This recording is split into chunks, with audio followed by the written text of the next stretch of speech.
ಏನು ಊಟ ಮಾಡಬೇಕು ಅಂತ ಯೋಚನೆ ಮಾಡಿದೆ, ನಿನಗೆ ನಾಳೆ ಏನು ಬೇಕು ಅಂತ ಯೋಚನೆ ಮಾಡಿದೆ, ನಾಳೆ ಫ್ಯೂಚರ್ ಏನು ಅಂತ ಯೋಚನೆ ಮಾಡಿದಲ್ಲ, ಅದೆಲ್ಲ ದೇವ್ರ ರಾಜ್ಯದೊಳಗಡೆ ಇದೆ ಅಂತೆ.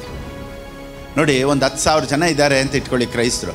10,000 ಜನದಲ್ಲಿ 9,500 ಜನ ದೇವ್ರನ್ನ ಹುಡುಕ್ತಾರೆ, 500 ಜನ ಮಾತ್ರನೇ ದೇವ್ರ ರಾಜ್ಯನ ಹುಡುಕ್ತಾರೆ. ಸೊ ದೇವ್ರಿಗೆ ಬೇಕಾಗಿರೋದು ದೇವ್ರನ್ನ ಹುಡುಕೋರಲ್ಲ, ರಾಜ್ಯನ ಹುಡುಕೋರು. ಸೊ ಈಗ ಜನರೇಷನಲ್ ಆಗಿ ಬರುವಂಥ ಶಾಪ ಈಗ ಯೇಸು ಸ್ವಾಮಿನ ಸ್ವೀಕಾರ ಮಾಡ್ಕೊಂಡಿರೋರಿಗಿಲ್ಲ. ಡಾಕ್ಟ್ರ್ ಹೇಳ್ಬೋದು ನೀನು ಒಂದು ವೇಳೆ ಬೇಗ ಸಾಯ್ತೆ ಅಂತ, ವಾಕ್ಯ ಹೇಳುತ್ತೆ ನೀನು ಬಹಳ ದಿವಸ ದೀರ್ಘಾಯುಷ್ ನಿನಗಿರುತ್ತೆ, you will live long. So rewrite ಆಗುತ್ತೆ. ಯೇಸು ಸ್ವಾಮಿನ ಸ್ವಂತ ರಕ್ಷಕನಾಗಿ ನೀವೆಲ್ಲ ಸ್ವೀಕಾರ ಮಾಡ್ಕೊಂಡಿದ್ಮೇಲೆ ಕ್ರೋಮೋಸೋನಲ್ಲಿ ದೇವ್ರ ಕೆಲಸ ಮಾಡ್ತಾರೆ. ನಿನ್ನ DNA ನಿಮ್ಮ ಫ್ಯಾಮಿಲಿ ಹೆರಿಡಿಟಿಯಲ್ಲಿ ಒಬ್ಬರು ಐಶ್ವರ್ಯವಂತರಿಲ್ಲ, ಆದರೆ ನೀನು ಲಾಕಿಯರಾಗಿ ಕರೋರ್ಪತಿಯಾಗಿರ್ತಾರೆ. ಯಾಕಂದರೆ DNA ಚೇಂಜ್. ಫ್ಯಾಮಿಲಿಯಲ್ಲಿ ಹಂಗೆ ಕ್ಯಾನ್ಸರು, ಹಂಗೆ ಹಾರ್ಟ್ ಅಟ್ಯಾಕ್ ಹಂಗೆ ಬಂತು, ಆದರೆ ನಾವು ಅದಿಲ್ಲ. ಸಂತತಿಯಲ್ಲಿ ಬಂದಂಥ ಕಾಯಿಲೆಗಳು ಸ್ಟಾಪ್ ಆಗುತ್ತೆ. ಯಾಕಂತ God has worked in your chromosome. ದೇವರ ಪರಿಶುದ್ಧವಾದ ನಾಮಕ್ಕೆ ಸ್ತೋತ್ರ ಉಂಟಾಗಲಿ. ವಾಕ್ಯ ಈ ರೀತಿ ಹೇಳುತ್ತೆ ನೋಡಿ, ಸತ್ಯವೇದ ಈ ರೀತಿ ನಮಗೇನು ಹೇಳುತ್ತೆ ಅಂದರೆ, ಡು ನಾಟ್ ವರಿ ಅಂತ ಮತ್ತಾಯನ ಬರೆದ ಪುಸ್ತಕ 6ನೇ ಅಧ್ಯಾಯದಲ್ಲಿ ಹೇಳುತ್ತೆ.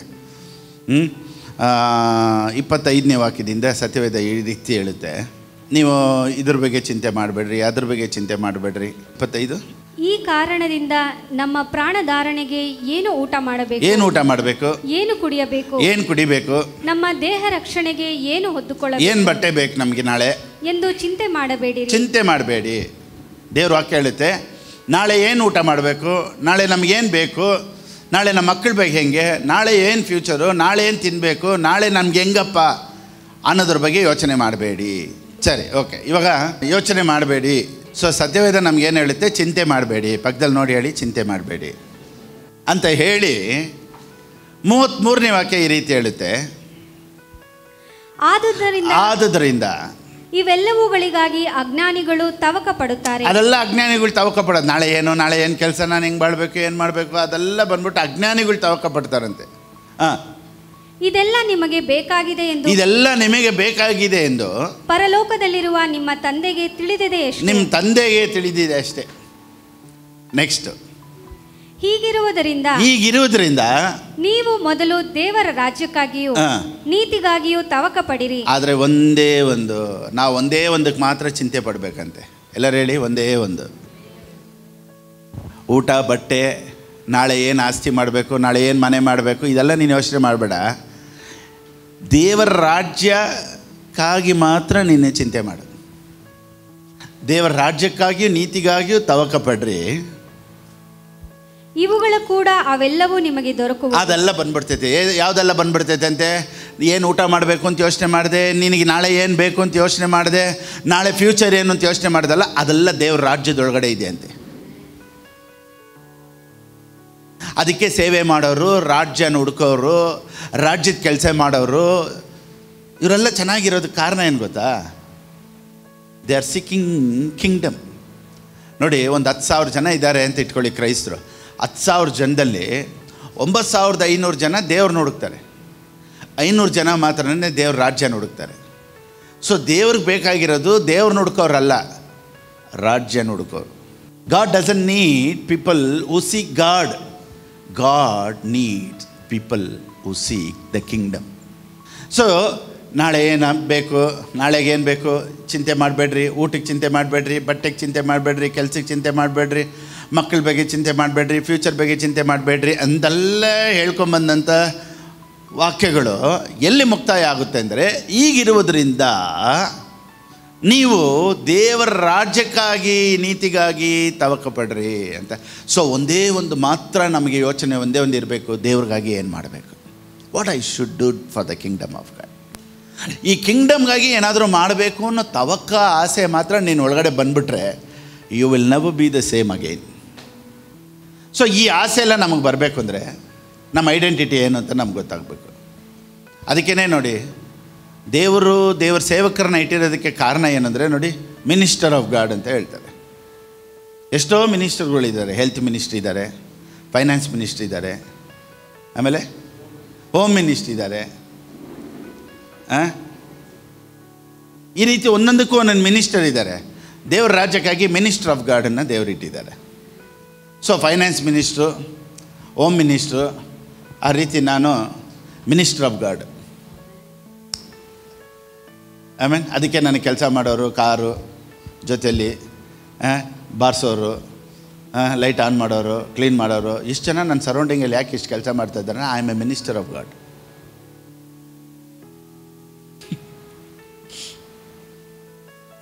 ಹೆಲ್ತ್ ಮಿನಿಸ್ಟರ್, ಫೈನಾನ್ಸ್ ಮಿನಿಸ್ಟರ್, ಆ ಥರ ಫಿಲಿಪ್ ಬಾಬು ಆ ಥರ ಮಿನಿಸ್ಟರ್ ಆಫ್ ಗಾಡ್. ಸೊ ನನಗೆ ಅಂತ ಪ್ರೊಟೆಕ್ಷನ್ ಇದೆ, ನನಗೆ ಅಂತ ಲಾಂಗ್ ಲೈಫ್ ಇದೆ, ನನಗೆ ಅಂತ ಹೆಲ್ತ್ ಇದೆ, ನನಗೆ ಅಂತ ವೆಲ್ತ್ ಇದೆ, ನನಗೆ ಅಂತ ದೇವರು ಎಲ್ಲನೂ ಸಿದ್ಧ ಮಾಡಿಟ್ಟಿರೋದಕ್ಕೆ ಕಾರಣ ಏನಂದರೆ, because I have to preach the kingdom. ಅದಕ್ಕೇನೆ ಪೌಲನ್ ಹೇಳ್ತಾನೆ, I am an ambassador of Christ. Ambassador ಅಂದರೆ ಏನು ಗೊತ್ತಾ? ಒಬ್ಬರು ಬರೋದಕ್ಕಿಂತ ಮುಂಚೆ ಪ್ರತಿನಿಧಿ, ರಾಯಭಾರಿ. ಇವ್ರು ಹೋಗಿ ದೇಶಕ್ಕಾಗಿ ಮಾತಾಡೋರು. ಸೊ ಈ ರಾಜ್ಯಕ್ಕಾಗಿ ಮಾತಾಡೋನು ನಾನು. ಅದಕ್ಕೇ ನನಗೆಲ್ಲ ಸೌಕರ್ಯತೆ, ಅದಕ್ಕೆ ಬೇಕಾದಂಥ ಹೆಲ್ತ್, ಅದಕ್ಕೆ ಬೇಕಾದಂಥ ಫೈನಾನ್ಸ್, ಅದಕ್ಕೆ ಬೇಕಾದಂಥ ಎಲ್ಲನೂ ದೇವ್ರು ನನಗೆ ಕೊಡೋದು ಏನಕ್ಕೆ ಗೊತ್ತಾ? ನಾನು ದೇವ್ರಿಗಾಗಿ ಮಾಡೋನು. ಸೊ ನನಗೆ ಏನು ಮೆಂಟಾಲಿಟಿ ಇದೆಯೋ ಅದನ್ನು ನಿಮ್ಮೊಳಗಡೆ ತೊಗೊಂಬರ್ಬೇಕು. ಅದಕ್ಕೇ ಮಿನಿಸ್ಟರ್ ಆಫ್ ಗಾಡ್ ಅಂತ ದೇವ್ರು ನನ್ನನ್ನು ಇಟ್ಟಿರೋದು. ಏನಕ್ಕೆ ಅಂದರೆ ನಿಮ್ಮ ಮೈಂಡನ್ನು ಕನ್ವಿನ್ಸ್ ಮಾಡಿ ದೇವ್ರ ರಾಜ್ಯಕ್ಕಾಗಿ ಏನಾದರೂ ಮಾಡಿಸ್ಬೇಕು ಅಂತ ನಾನು ನಿಮ್ಮನ್ನು ಕನ್ವಿನ್ಸ್ ಮಾಡಿ ದೇವ್ರ ರಾಜ್ಯನ ಕಟ್ಟೋನು ಬನ್ನಿ ಅಂತ ಹೇಳಬೇಕು ಅಂತಲೇ ದೇವ್ರು ನನ್ನನ್ನು ನೇಮಿಸಿರೋದು. ಸೊ ದೇವರು ಆಶೀರ್ವದಿಸೋದಕ್ಕೆ ಈಸ್ ವೆಯ್ಟಿಂಗ್. ಸೊ ಅದಕ್ಕೆ ಎಲಿಜಿಬಿಲಿಟಿನ ದೇವರು ಹುಡುಕ್ತಾ ಇದ್ದಾರೆ. ಯಾರನ್ನ ನಾನು ಆಶೀರ್ವದಿಸಲಿ ಅಂತ ದೇವರು ಹುಡುಕ್ತಾ ಇದ್ದಾರೆ. ಸೊ ಆ ಎಲಿಜಿಬಿಲಿಟಿ ಆಗೋದಕ್ಕೆ ಏನು ಮಾಡಬೇಕು ಅನ್ನೋದಕ್ಕೇ ಇವಾಗ ನಮ್ಮ ಪ್ರೀಚಿಂಗು. ಆಮೇಲೆ ನೋಡಿ, ಒಬ್ಬೊಬ್ಬರಿಗೆ ಒಂದೊಂದು ಸೇವೆ ಇದೆ. ಒಂದೊಂದು ಸತಿ ನಾನು ಹೇಳಿದಾಗೆ ಗ್ರೌಂಡ್ ಮೀಟಿಂಗ್ ಅಂದರೆ ಒಂದು ದೊಡ್ಡ ಮೀಟಿಂಗು, ಸ್ಟೇಜೆಲ್ಲ ಅರೇಂಜ್ ಮಾಡಿರ್ತಾರೆ, ಮ್ಯೂಸಿಕ್ ಸಿಸ್ಟಮ್ ಇರುತ್ತೆ, ಆಮೇಲೆ ಲೈಟಿಂಗ್ಸ್ ಅರೇಂಜ್ ಮಾಡಿರ್ತಾರೆ, ಶಾಮಿಯಾನ ಹಾಕಿರ್ತಾರೆ, ಒಂದು ಗ್ರ್ಯಾಂಡ್ ವೆಲ್ಕಮ್ ಇರುತ್ತೆ. ಒಂದು ಮೀಟಿಂಗ್ಗಳಿಗೆ ಹೋದರೆ ಒಳ್ಳೆ ಆಫರಿಂಗ್ ಕೊಡ್ತಾರೆ. ಎಲ್ಲ ಹೋದಾಗ ಅಲ್ಲೆಲ್ಲ ಓಹೋ ಅಂತ ಚೆನ್ನಾಗಿರುತ್ತೆ. ಟಚ್ ಅಂದರೆ ಸಾಕು, ಜನ ಹಾಗೆ ಅಭಿಷೇಕದಲ್ಲಿ ತುಂಬ್ತಾರೆ, ಫೈರ್ ಇರುತ್ತೆ. ಜನ ಏನು ಮಾಡ್ತಾರೆ? They will jump, they will fall, they will roll, ಉರುಳಾಡ್ತಾರೆ, ಬೀಳ್ತಾರೆ. ಅದನ್ನೆಲ್ಲ ನೋಡಿದಾಗ ನಮಗೆ ಹೆಂಗಿರುತ್ತೆ ಗೊತ್ತಾ? ವಾವ್ ಏನಪ್ಪ ಸೇವೆ, ನಾವು ಹೆಂಗೆ ಮಾಡ್ತಾಯಿದ್ದೀವಿ ಅಂತ ಒಂದು ಸಂತೋಷ ಇರುತ್ತೆ. ಆದರೆ ದೇವರು ಕೊಟ್ಟಿರುವಂಥ ಕೆಲಸದಲ್ಲಿ ಒಂದು ನಿರಂತರವಾದಂಥ ಒಂದು ಸಂತೋಷ ಇರುತ್ತೆ. ನೋಡಿ ಹೆಂಗೆ ಅಂದರೆ, ಈಗ ಒಂದು ಮೀಟಿಂಗ್ ಹೋದೆ, ಜನ ಬಿದ್ದರು, ಎದ್ರು. ಅದಕ್ಕೆ ಒಬ್ರು ಕೇಳಿದ್ರು, ನಿಮ್ಮದು ಮೆಸೇಜ್ ತುಂಬ ಚೆನ್ನಾಗಿದೆ, ನಿದ್ರೆ ಅಂತ. ನೆಕ್ಸ್ಟ್ ಏನು ಮೆಸೇಜು? ಎದ್ರೇನಾ ಅಂದರೆ ನಾನು ಹೇಳ್ದೆ, ಹೌದು, ನಿದ್ರೆ, ಎದ್ರೆ, ಬಿದ್ದರೆ ನಿಮ್ಮದು ಟೈಟಲ್ಗಳು ತುಂಬ ಚೆನ್ನಾಗಿರುತ್ತೆ ಅಂತ ಹೇಳಿದ್ರು. ಯಾವುದಾದ್ರು ಟೈಟಲ್ ನೋಡಿದ್ರೆ ಅದನ್ನ ನೋಡಬೇಕು ಅನ್ನಿಸ್ತೈತೆ ಅಂತ. ಸೊ ಟೈಟಲ್ ಏನೋ ನಿದ್ರೆ, ಎದ್ರೆ, ಬಿದ್ದರೆ, ಈ ರೀತಿ ನನಗೆ ಅಂತ ಕೆಲವೊಂದು ಫರ್ಮ್ ಫಾಲೋವರ್ಸ್ ಇದ್ದಾರೆ ಎಲ್ಲ ಕಡೆನೂ. ರೆಗ್ಯುಲರಾಗಿ ನನಗೆ ಫಾಲೋ ಮಾಡೋರು, ರೆಗ್ಯುಲರಾಗಿ ನನಗೆ ಕೊಡೋರು, ರೆಗ್ಯುಲರಾಗಿ ನನ್ನನ್ನು ಹಂಗೆ ಫಾಲೋ ಮಾಡ್ಕೊಂಡು ಬರ್ತಾ ಇರ್ತಾರೆ. ನಾನು ಏನು ಮಾಡ್ತೀನಿ, ಏನು ಪ್ರೀಚ್ ಮಾಡ್ತೀನಿ, ನೆಕ್ಸ್ಟ್ ಏನು ನಡೀತೈತೆ. ನೋಡಿ ನಮ್ಮ ಚರ್ಚಲ್ಲಿ ಏನು ನಡೀತೈತೆ ಅಂತ ನಮ್ಮ ಚರ್ಚವ್ರು ಮಾತ್ರ ಅಲ್ಲ, ಹೊರಗಡೆ ಇರೋರಿಗೆ ಗೊತ್ತಾಗ್ತೈತೆ. ಪಾಸ್ಟರ್ ಮುಂಚೆ ಎಲ್ಲ ಬುಧವಾರ ಇಡ್ತಾಯಿದ್ರು, ಇವಾಗ ಯಾಕೆ ಇಡ್ತಾ ಇಲ್ಲ? ಯೂತ್ ಮೀಟಿಂಗ್ ಪಾಸ್ಟರ್ ಯಾಕೆ ನೀವು ಲೈವ್ ಆಗ್ತಾಯಿಲ್ಲ? ನೋಡಿ ಹೊರಗಡೆ ಇರೋರೆಲ್ಲ ನೋಡ್ತಾ ಇದ್ದಾರೆ. ಸೊ ಈ ಫರ್ಮ್ ಫಾಲೋವರ್ಸು ರೆಗ್ಯುಲರಾಗಿ ನನ್ನನ್ನು ಫಾಲೋ ಮಾಡ್ತಾರೆ. ಆದರೆ ಈ ಗ್ರೌಂಡ್ ಮೀಟಿಂಗಲ್ಲಿ ಹೆಂಗೆ ಗೊತ್ತಾ? ಬೀಳ್ತಾರೆ, ಉರುಳಾಡ್ತಾರೆ, ಫೈರ್ ಅಂತೀವಿ, ಆದರೆ ತಿರ್ಗಿ ಅವ್ರು ಯಾರು ಅಂತ ನಮ್ಗೆ ಗೊತ್ತಿರಲ್ಲ, ಅವ್ರಿಗೆ ನನ್ನ ಬಗ್ಗೆ ಗೊತ್ತಿರಲ್ಲ. ಆಮೇಲೆ ನಾವು ಹೋಗ್ತೀವಿ, ಟಚ್ ಅಂತೀವಿ, ಫೈರ್ ಅಂತೀವಿ, ಒಂದು 15 ಜನ 20 ಜನ ಕೆಳಗಡೆ ಬಿದ್ದಿರ್ತಾರೆ, ಉರುಳಾಡ್ತಾರೆ, ತಿರ್ಗಿ ಅವ್ರು ನನ್ನನ್ನು ನೋಡಲ್ಲ, ನಾನು ಅವ್ರು ನೋಡಲ್ಲ. ಸೊ ನನಗೆ ಆ ಸೇವೆಯನ್ನು ಕೊಟ್ಟಿಲ್ಲ. ರೆಗ್ಯುಲರಾಗಿ ನನ್ನನ್ನು ಫಾಲೋ ಮಾಡೋ, ಕಾನ್ಸ್ಟೆಂಟ್ಲಿ ಹಂಗೇ ಕಂಟಿನ್ಯೂಸ್ಲಿ ನನ್ನನ್ನು ಫಾಲೋ ಮಾಡೋ ಕೆಲವೊಂದು ಬಿಲೀವರ್ಸ್ನ ದೇವರು ನನಗೆ ಕೊಟ್ಟಿದ್ದಾರೆ. ಇಲ್ಲಿ ಮಾತ್ರ ಅಲ್ಲ, ಎಲ್ಲ ಊರುಗಳಲ್ಲೂ, ಎಲ್ಲ ದೇಶಗಳಲ್ಲೂ ದೇವರು ನನಗೆ ಬಂದ್ಬಿಟ್ಟು ನನ್ನನ್ನು ಫಾಲೋ ಮಾಡೋ ಜನರನ್ನ ಇಟ್ಟಿದ್ದಾರೆ. ಸೊ ಅವ್ರಿಗಾಗಿ ನಾನು ಪ್ರೀಚ್ ಮಾಡ್ತಾಯಿದ್ದೀನಿ. ಅವ್ರ ಲೈಫ್ ಚೇಂಜ್ ಆಗಿದೆ, ಅವ್ರ ಫೈನಾನ್ಸ್ ಚೇಂಜ್ ಆಗಿದೆ. ಅವರು ಹೇಳ್ತಾರೆ, ಪಾಸ್ಟರ್ ಇವಾಗ ನಮ್ಮ ಪ್ರೇಯರ್ಗಳು ಚೇಂಜ್ ಆಗಿದೆ, ನಮ್ಮ ಪ್ರಾರ್ಥನೆಗಳು ಚೇಂಜ್ ಆಗಿದೆ, ನಿಮ್ಮ ಮೆಸೇಜ್ ಕೇಳಿದಾಗಿಂದ ಬಿಸ್ನೆಸ್ ಚೇಂಜ್ ಆಗಿದೆ, ಎಷ್ಟೋ ಕಾರ್ಯಗಳಲ್ಲಿ ಇವತ್ತು ನಮ್ಮ ಆಧ್ಯಾತ್ಮಿಕ ಜೀವಿತದಲ್ಲಿ ಇವತ್ತು ನಾವು ಚೇಂಜಸ್ ನೋಡ್ತಾ ಇದ್ದೀವಿ ಪಾಸ್ಟರ್. ಸೊ ಇವ್ರು ರೆಗ್ಯುಲರಾಗಿ ಬರೋರು. ಈ ಗ್ರೌಂಡ್ ಮೀಟಿಂಗಲ್ಲಿ ಯಾರು ಬಿದ್ದರು ಯಾರು ಎದ್ರು ನನಗೂ ಗೊತ್ತಿರಲ್ಲ. ಅವರು ಒಂದು ಪಾಸ್ಟ್ ಬಂದಿದ್ರು ಬೆಂಗಳೂರಿಂದ, ಕೆಳಗಡೆ ಬೀಳ್ಸ್ಬಿಟ್ಟು ಹೋದರು ಅಂತಾರೆ. ನಾವು ಬೀಳ್ಸೋ ಕಾರ್ಯದಲ್ಲಿ ಇಲ್ಲ, ಬಿದ್ದಿರೋನ್ನ ಎಬ್ಬರಿಸೋ ಕಾರ್ಯದಲ್ಲಿ ನಾನು ತುಂಬ ಫೋಕಸ್ ಮಾಡೋದು. ಆಮೇಲೆ ಒಂದು ಮೀಟಿಂಗ್ ಹೋದರೆ ಒಂದು ಖುಷಿ ಇರುತ್ತೆ, ಎಷ್ಟು ಜನ ಬಿದ್ದರು ಅಂತ. ಆದರೆ ನನಗೇನು ಗೊತ್ತಾ, ಬಿದ್ದಿರೋರು ಎಷ್ಟು ಜನ ಎದ್ದರು ಅನ್ನೋ ಒಂದು ಸೇವೆಯಲ್ಲಿ ದೇವರು ನನ್ನನ್ನು ಇಟ್ಟಿದ್ದಾರಲ್ಲ. So I am doing it joyfully. ಆಮೇಲೆ ಸೊ ಆ ಸೇವೆ ಮಾಡೋರಿಗೆ ದೇವರು ಅವ್ರ ಕಾಲಿಂಗ್ ಇರುತ್ತೆ, ಅವ್ರು ಅದನ್ನು ಮಾಡ್ತಾರೆ. ಇವ್ಯಾಂಜಲಿಸ್ಟ್ ಇದ್ದಾರೆ, ಸೊ ಅಪೋಸ್ಟಲ್ಸ್ ಇದ್ದಾರೆ. ಸೊ ದೇವರು ನನಗೇನು ಕೊಟ್ಟಿದ್ದಾರೆ ಅದನ್ನು ನಾನು ಸಂತೋಷವಾಗಿ ಮಾಡ್ತೀನಿ. ಸೊ ಟೀಚಿಂಗ್ ಇಂಪಾರ್ಟೆಂಟ್, ಸೊ ಎಲ್ಲ ಮಿನಿಸ್ಟ್ರಿನೂ ಇಂಪಾರ್ಟೆಂಟು. ಸೊ ನಾನು ಅದಕ್ಕೆ ಒಂದು ಸತಿ ಹೇಳಿದೆ, ಪ್ರವಾದನೆ ಹೇಳ್ಬಿಟ್ಟು ಹೋಗ್ಬಿಡ್ತಾರೆ ಕೆಲವರು, ಪ್ರಾಫಸಿ ಹೇಳ್ಬಿಡ್ತಾರೆ. ದೇವ್ರು ನಿನ್ನ ಹಿಂಗೆ ಮಾಡ್ತಾರೆ, ನಿನಗೆ ಅದು ಮಾಡ್ತಾರೆ, ಹಿಂಗೆ ಮಾಡ್ತಾರೆ ಅಂತ ಪ್ರಾಫಸಿ ದೇವ್ರು ಮಾಡೋದನ್ನು ಹೇಳ್ಬಿಡ್ತಾರೆ. ಆದರೆ ಏನು ಮಾಡಿದ್ರೆ ಆ ಪ್ರಾಫಸಿ ನೆರವೇರುತ್ತೆ ಅಂತ ಹೇಳ್ಕೊಡೋದಕ್ಕೆ ಟೀಚರ್ ಬೇಕು. Revealed things, revealed will of god, hidden will of God. So ಎರಡು ವ್ಯತ್ಯಾಸಗಳಿದೆ. ರಿವೀಲ್ಡ್ ವಿಲ್ ಆಫ್ ಗಾಡ್ ಅಂದರೆ, ರಿವೀಲ್ಡ್ ಅಂದರೆ ನಾವೇನು ಮಾಡಬೇಕು ಅನ್ನೋದು ಸತ್ಯವೇದದಲ್ಲಿ ಸ್ಪಷ್ಟವಾಗಿ ಬರೆದಿದೆ. ಹಿಡನ್ ವಿಲ್ ಆಫ್ ಗಾಡ್ ಅಂದರೆ ನನಗೆ ಪರ್ಸ್ನಲ್ ಆಗಿ ದೇವರು ಏನು ಮಾತಾಡ್ತಾರೆ. ಹಿಡನ್ ವಿಲ್ ಆಫ್ ಗಾಡ್ ಅಂದರೆ ದೇವ್ರು ನನ್ನ ಲೈಫಲ್ಲಿ ಏನು ಮಾಡ್ತಾರೆ, ಆಮೇಲೆ ನನ್ನ ಹೆಂಗೆ ದೇವರು ಉಪಯೋಗಿಸ್ತಾರೆ, ನನ್ನ ಫ್ಯೂಚರ್ ಹೆಂಗೆ ದೇವರೇ, ನಾನು ಏನು ಮಾಡಬೇಕು ಅಂತೆಲ್ಲ ದೇವರು ತಿಳಿಸ್ತಾರಲ್ಲ. This is hidden will of God personally. ಆದರೆ ಇದಕ್ಕಿಂತ ಮುಂಚೆ ಬೈಬಲಲ್ಲಿ ಏನು ಹೇಳುತ್ತೆ ಅಂದರೆ ರಿವೀಲ್ಡ್ ವಿಲ್ ಆಫ್ ಗಾಡ್ ಇದೆ. ಈ ರೀತಿ ಹೇಳ್ತೀನಿ, ರಿವೀಲ್ಡ್ ವಿಲ್ ಆಫ್ ಗಾಡ್ ಏನು ಅಂತ ಗೊತ್ತಿಲ್ಲದೆ ಹಿಡನ್ ವಿಲ್ ಆಫ್ ಗಾಡ್ ಏನು ಅಂತ ನಮ್ಗೆ ತಿಳ್ಕೊಳ್ಳೋಕೆ ಸಾಧ್ಯ ಇಲ್ಲ. ನಿಮ್ಗೆ ಅರ್ಥ ಮಾಡಿಸ್ತೀನಿ ನೋಡಿ. ಇವಾಗ ನಿಮ್ಮ ಫ್ಯೂಚರು ಒಬ್ಬರ ಹತ್ರ ಪ್ರೇಯರ್ ಮಾಡಿ, ಪಾಸ್ಟರ್ ನನಗೆ ಫೈನಾನ್ಸ್ ಬರಬೇಕು, ಆಮೇಲೆ ನಮ್ಮ ಕುಟುಂಬ ಎಲ್ಲ ಚೆನ್ನಾಗಿರಬೇಕು, ಸ್ವಲ್ಪ ಪ್ರೇಯರ್ ಮಾಡಿ ಹೇಳಿ, ದೇವ್ರು ಏನು ಹೇಳ್ತಾರೆ. Personal revolution. If you want to know about personal revolution, you should finish the written word of God. So what is revealed will of God? Revealed will of God ಏನು ಗೊತ್ತಾ? ನೀವು ಪ್ರೇಯರ್ ಮಾಡಿ ಏನು ಮಾಡಬೇಕಂತ ಹೇಳೋದು ಬೇಕಾಗಿಲ್ಲ. ಸತ್ಯವೇದ ಏನು ಹೇಳುತ್ತೆ? ಸಭೆ ಕೂಡುವುದನ್ನು ಬಿಟ್ಬಿಡ್ಬೇಡ್ರಿ, ಒಬ್ಬರಿಗೊಬ್ಬರು ಪ್ರೀತಿಸ್ರಿ, ಕ್ಷಮಿಸ್ರಿ, ಕೊಡ್ರಿ, ಹತ್ರಲ್ಲೊಂದು ಭಾಗನ ಎತ್ತಿಡ್ರಿ. ಸೊ ಇದೆಲ್ಲ ರಿವೀಲ್ಡ್ ವಿಲ್ ಆಫ್ ಗಾಡ್. ಇದನ್ನೆಲ್ಲ ಬಂದ್ಬಿಟ್ಟು ಒಬ್ಬರು ಹೇಳ್ಬೇಕಾಗಿದ್ದಿಲ್ಲ. ದೇವ್ರು ಹೇಳ್ತಾ ಇದ್ದಾರೆ ಹತ್ರಲ್ಲೊಂದು ಒಂದು ಭಾಗ ಕೊಡಬೇಕಂತ ತಲೆ ಮೇಲೆ ಕೈ ಇಟ್ಟು ಹೇಳ್ಬೇಕಾಗಿದ್ದಿಲ್ಲ. This is revealed will of God. ಸತ್ಯವೇದದಲ್ಲಿ ಏನು ಬರೆದಿದೆಯೋ ಅದನ್ನು ನಾವು ಮಾಡಬೇಕು. ಓಹ್, ಬೈಬಲ್ ಹೇಳುತ್ತಾ? Okay, I will give. ಕ್ಷಮಿಸ್ಬೇಕಾ? ಬೈಬಲ್ ಹೇಳುತ್ತೆ, ಕ್ಷಮಿಸ್ರಿ. ಪ್ರೀತಿಸ್ಬೇಕಾ? ಓಕೆ, ಬೈಬಲ್ ಹೇಳುತ್ತಾ? ಪ್ರೀತಿಸ್ತೀನಿ. ಇದನ್ನು ನಾವು ಮಾಡ್ಕೊಂಬಂದರೆ ಹಿಡನ್ ವಿಲ್ ಆಫ್ ಗಾಡನ್ನು ದೇವರು ರಿವೀಲ್ ಮಾಡ್ತಾರೆ. ಫಸ್ಟ್ ಆಫ್ ಆಲ್, ಪಾಸ್ಟರ್ ನನ್ನ ಫೈನಾನ್ಸ್ಗಾಗಿ ಪ್ರೇಯರ್ ಮಾಡು, ದೇವ್ರು ಏನು ಹೇಳ್ತಾರೆ, ನನ್ನ ಫೈನಾನ್ಸ್ ಫ್ಯೂಚರ್ ಹೆಂಗೆ? First of all revealed will of ಗಾಡಲ್ಲಿ ಏನು ಮಾಡಬೇಕು ಅಂತಿದೆಯಾ ಅದು ಮಾಡಿದ್ರಾ? ಸೊ ಸತ್ಯವೇದ ಏನು ಹೇಳುತ್ತೆ ಕೊಡು, ಅದರಲ್ಲಿ ಕೊಡಲ್ಲ ನಾವು. ಆದರೆ ದೇವ್ರು ನನ್ನ ಬಗ್ಗೆ ಏನು ಹೇಳ್ತಾರೆ, ಸ್ವಲ್ಪ ಪ್ರೇಯರ್ ಮಾಡಿ ಹೇಳಿ ಪಾಸ್ಟ್ ಅಂದರೆ ಹೆಂಗೆ ದೇವ್ರು ಮಾತಾಡ್ತಾರೆ? First ABCD, nursery, LKG, UKG ಆಗಿದ್ಮೇಲೆ ಒಂದೇ ಸತಿ 7th ಸ್ಟ್ಯಾಂಡರ್ಡ್ಗೆ ಹೋಗ್ಬೇಕು ಅಂದರೆ ಕಷ್ಟ ಅಲ್ವಾ? ಸೊ ಸ್ಟೆಪ್ ಬೈ ಸ್ಟೆಪ್ ನಾವು ಹೇಳ್ಕೊಡ್ಬೇಕು. ಸೊ ಮಿನಿಸ್ಟರ್ ಆಫ್ ಗಾಡ್ ಅಂದರೆ ದೇವರ ಸೇವಕ, ದೇವರ ಸೇವೆ ಮಾಡ್ತೀನಿ ಅಂದರೆ ನಾನು ಎಲ್ಲನೂ ನಾನು ನಿಮ್ಗೆ ಹೇಳ್ಕೊಡ್ತಾನೇ ಇರಬೇಕು. ನಿಮಗೆ ಫೌಂಡೇಶನ್ ಹಾಕಬೇಕು. 1 Corinthians 3:10, 1 ಕೊರಿಂಥದವ್ರಿಗೆ ಬರೆದ ಪುಸ್ತಕ 3:10 ಓದಿ. I have laid the foundation. ಸಾಕು.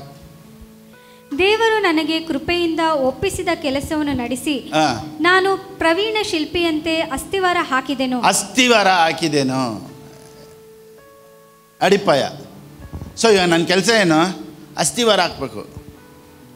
ಸೊ ಅಸ್ತಿವಾರ ಹಾಕದೇ ಇರುವಂಥ ಬಿಲ್ಡಿಂಗ್ ಮೇಲೆ ಏನು ಕಟ್ಟಿದ್ರು ಬಿಲ್ಡಿಂಗ್ ಸ್ವಲ್ಪ ದಿವಸದಲ್ಲಿ ಬಿದ್ದೋಗ್ಬಿಡ್ತಿದೆ. ಸೊ ಕೊಡೋದು, ವಾಕ್ಯ ಅಂದರೆ ಏನು, ಫೇತ್ ಅಂದರೆ ಏನು, ಇದೆಲ್ಲ ಬಂದ್ಬಿಟ್ಟು ಅಸ್ತಿವಾರ. ಕೆಲವೊಂದು ಬಿಲ್ಡಿಂಗ್ಗಳು ನೋಡಿ, ನಾನು ಅದಕ್ಕೆ ಯಾವಾಗಲೂ ಹೇಳೋದು, ಬೇಗ ಆಶೀರ್ವಾದ ಬರಬೇಕು ಅಂದರೆ ಒಂದೇ ದಿವಸದಲ್ಲಿ ಮನೆ ಕಟ್ಟಬೇಕು ಅಂದರೆ ಗುಡ್ಸ್ಲನ್ನು ಕಟ್ಬೋದು.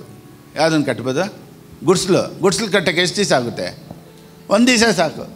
ನಾರ್ಮಲಾಗಿ ಒಂದು ಹಾಲು ಬೆಡ್ರೂಮ್ ಕಿಚನ್ ಕಟ್ಟಬೇಕಂದ್ರೆ ಬ್ರದರ್ 5 ತಿಂಗಳು. ಒಂದು ಅಪಾರ್ಟ್ಮೆಂಟ್ಸ್ ಕಟ್ಟಬೇಕಂದ್ರೆ ವರ್ಷ ಬೇಕು. ಸೊ ನಾವು ಗುಡ್ಸ್ಲ ಸಿಂಗಲ್ ಬೆಡ್ರೂಮ, ಆಲ್ ಬೆಡ್ರೂಮ್ ಕಿಚನ ಅಥವಾ ಅಪಾರ್ಟ್ಮೆಂಟ್ಸ? ಸೊ ನಾವು ನೆನೆಸ್ಕೊಂಡಂಗೆ ಒಂದೇ ದಿವಸದಲ್ಲಿ ಆಗಬೇಕು ಅಂದರೆ ಅಪಾರ್ಟ್ಮೆಂಟ್ ಆಗಲ್ಲ, ಗುಡ್ಸ್ಲು ಕಟ್ಕೊಡ್ಬಿಡೋದು. ಅದಕ್ಕೆ ಬೇಗ ಬೇಕು ದೇವರೇ, ಬೇಗ ಹೇಗಾದರೂ ಮಾಡಿ, ಬೇಗ ಏನಾದರೂ ಅದ್ಭುತ ನಡೀಲಿ ಅಂದರೆ ಗುಡ್ಸ್ಲು ಬಂದುಬಿಡ್ತಿದೆ. ನಿನಗೆ ಟೈಮ್ ತೊಗೊಂಡು ಅಸ್ಥಿವಾರೆಲ್ಲ ಹಾಕಿ ನಿನ್ನನ್ನು ಒಂದು ಸ್ಟ್ಯಾಂಡರ್ಡಾಗಿ ನಿಲ್ಲಿಸ್ಬೇಕಂದ್ರೆ it will take time. Taj Mahal ಕಟ್ಟೋಕ್ಕೆ 22 ವರ್ಷ ಆಯ್ತಂತೆ. ಎಷ್ಟು ವರ್ಷ ಆಯಿತು? 22 years ಆಯ್ತಂತೆ. ಸೊ 22 ವರ್ಷದಿಂದ ಅಲ್ಲಿ ಇದ್ದಿರೋರೆಲ್ಲ ಏನು ಹೇಳಿರಬೇಕು? ಏನು ಹುಚ್ಚಿಗಿಚ್ಚಿಡ್ದೆ, ಇನ್ನೂ ಬಿಲ್ಡಿಂಗ್ ಕಂಪ್ಲೀಟ್ ಆಗಿಲ್ವ, ಇನ್ನೂ ಬಿಲ್ಡಿಂಗ್ ಕಂಪ್ಲೀಟ್ ಆಗಿಲ್ವ, ಇನ್ನೂ ಬಿಲ್ಡಿಂಗ್. ಕೆಲವ್ರು ವಯಸ್ಸಾಗಿರೋರು ನೋಡಿದವ್ರು ಸತ್ತೇ ಹೋಗ್ಬಿಟ್ಟಿರ್ಬೇಕೇನು. ಅವ್ನು ಕಟ್ಟು ಮುಗಿಸೋಷ್ಟಕ್ಕೆ ಸತ್ತೇ ಹೋದರು. ಆ ಊರಲ್ಲಿರೋರೆಲ್ಲ ಏನಿದು ಕಟ್ತಾವ್ರೆ ನೋಡಿ. ಇವತ್ತು ಆ ಜನ್ರೇಷನ್ ಇಲ್ಲ. ಎಷ್ಟು ಜನ್ರೇಷನ್ ಆದರೂ ಸ್ಟಿಲ್ ಈಗಲೂ ತಾಜ್ ಮಹಲ್ನ ಹೋಗಿ ನೋಡ್ಕೊಂಬರೋರು ಇನ್ನೂ ಇದ್ದಾರೆ. ಸೊ ನಾನೇನು ಹೇಳ್ತೀನಿ ಅಂದರೆ, ಸಡನ್ನಾಗಿ ಒಂದು ಬಿಲ್ಡಿಂಗ್, ಒಂದು ಸಿಂಗಲ್ ಬೆಡ್ರೂಮು, ಹಾಲ್ ಬೆಡ್ರೂಮ್ ಕಿಚನ್ ಕಟ್ಟಬೇಕು ನಾನು ಹೇಳ್ತಲ್ಲ, ತಾಜ್ ಮಹಲ್ ಕಟ್ಟಬೇಕು. ಆಮೇಲೆ ದೊಡ್ಡ ದೊಡ್ಡ ಬಿಲ್ಡಿಂಗ್ಗಳು ನಿನ್ನ ಮೇಲೆ ಅಸ್ಥಿವಾರ ಹಾಕಿ ದೇವ್ರು ಕಟ್ಟಬೇಕು. ಸೊ ನೀವು ದೇಶಕ್ಕೆ, ಜನರಿಗೆ ಆಶೀರ್ವಾದವಾಗಿರಬೇಕು ಅನ್ನೋದಕ್ಕೆ ಇಟ್ ವಿಲ್ ಟೇಕ್ ಟೈಮ್. ಆದರೆ ನೀವು ನನ್ನನ್ನು ಕಂಟಿನ್ಯೂ ಆಗಿ ಹಂಗೆ ಫಾಲೋ ಮಾಡ್ಕೊಂಡು ಬನ್ನಿ. ನಾನು ಏನು ಹೇಳ್ತೀನಿ, ಎಲ್ಲ ಪರಿಸ್ಥಿತಿಗಳು ಚೇಂಜ್ ಆಗುತ್ತೆ. Oh my God, thank you holy spirit. Amen. So ಅರ್ಜೆಂಟಿಗೆ ಆಗಬೇಕು ಅಂದರೆ ಗುಡ್ಸ್ಲು ಟೈಮ್ ತೊಗೊಳ್ತೈತೆ. ತೊಗೊಳ್ಳಿ, ನಾನು ಬೆಳಿಬೇಕು. ದೇವ್ರು ನನ್ನ ಬಗ್ಗೆ ಏನು ಹೇಳ್ತಾರೆ? ಸೊ ಪರ್ಸ್ನಲ್ ರೆವಲ್ಯೂಷನ್, ದೇವ್ರು ನನ್ನ ಬಗ್ಗೆ ಏನು ಹೇಳಿದ್ದಾರೆ, ಸತ್ಯವೇದ ಏನು ಹೇಳುತ್ತೆ, ದೇವ್ರಂದರೆ ಯಾರು, ಇದನ್ನೆಲ್ಲ ಹೇಳ್ಕೊಡ್ಬೇಕು ಅಂತಲೇ ದೇವ್ರು ನನ್ನ ಈ ಸೇವೆಯಲ್ಲಿ ಇಟ್ಟಿರೋದು. Amen, hallelujah.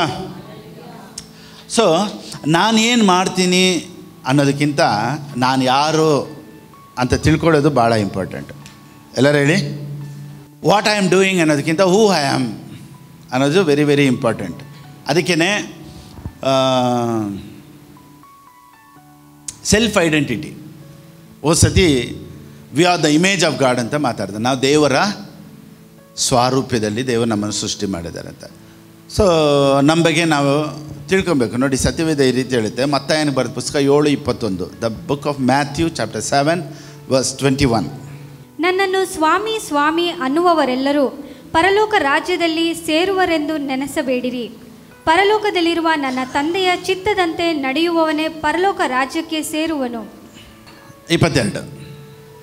ಸ್ವಾಮಿ ಸ್ವಾಮಿ, ನಿನ್ನ ಹೆಸರಿನ ಮೇಲೆ ನಾವು ಬೋಧನೆ ಹೇಳಿಲ್ಲವೇ? ಬೋಧನೆ ಹೇಳಿಲ್ವೇ? ನೋಡಿ, ಬೋಧನೆ ಮಾಡೋರೆ, ಬೋಧನೆ ಮಾಡಿದ್ದಾರೆ. ನೆಕ್ಸ್ಟ್, ನಿನ್ನ ಹೆಸರಿನ ಮೇಲೆ ದೆವ್ವಗಳನ್ನು ಬಿಡಿಸಲಿಲ್ಲವೇ? ಡೆಲಿವರೆನ್ಸ್ ಮಿನಿಸ್ಟ್ರಿ ಮಾಡಿದ್ದಾರೆ. ನಿನ್ನ ಹೆಸರಿನ ಮೇಲೆ ಅನೇಕ ಮಹತ್ ಕಾರ್ಯಗಳನ್ನು ಮಾಡಲಿಲ್ಲವೇ? ಮಿರಕಲ್ ಮಿನಿಸ್ಟ್ರಿ ಆಗಿದೆ ಎಂದು ಆ ದಿನದಲ್ಲಿ ಎಷ್ಟೋ ಜನರು ನನಗೆ ಹೇಳುವರು. ಆಗ ನಾನು ಅವರಿಗೆ ನಾನೆಂದು ನಿಮ್ಮನ್ನು ಗುರುತು ಕಾಣೆನು. ಯಾರಪ್ಪ ನೀವು, ನಮ್ಗೆ ಗೊತ್ತಿಲ್ವಲ್ಲ ಅಂದ್ಬಿಟ್ರಂತೆ.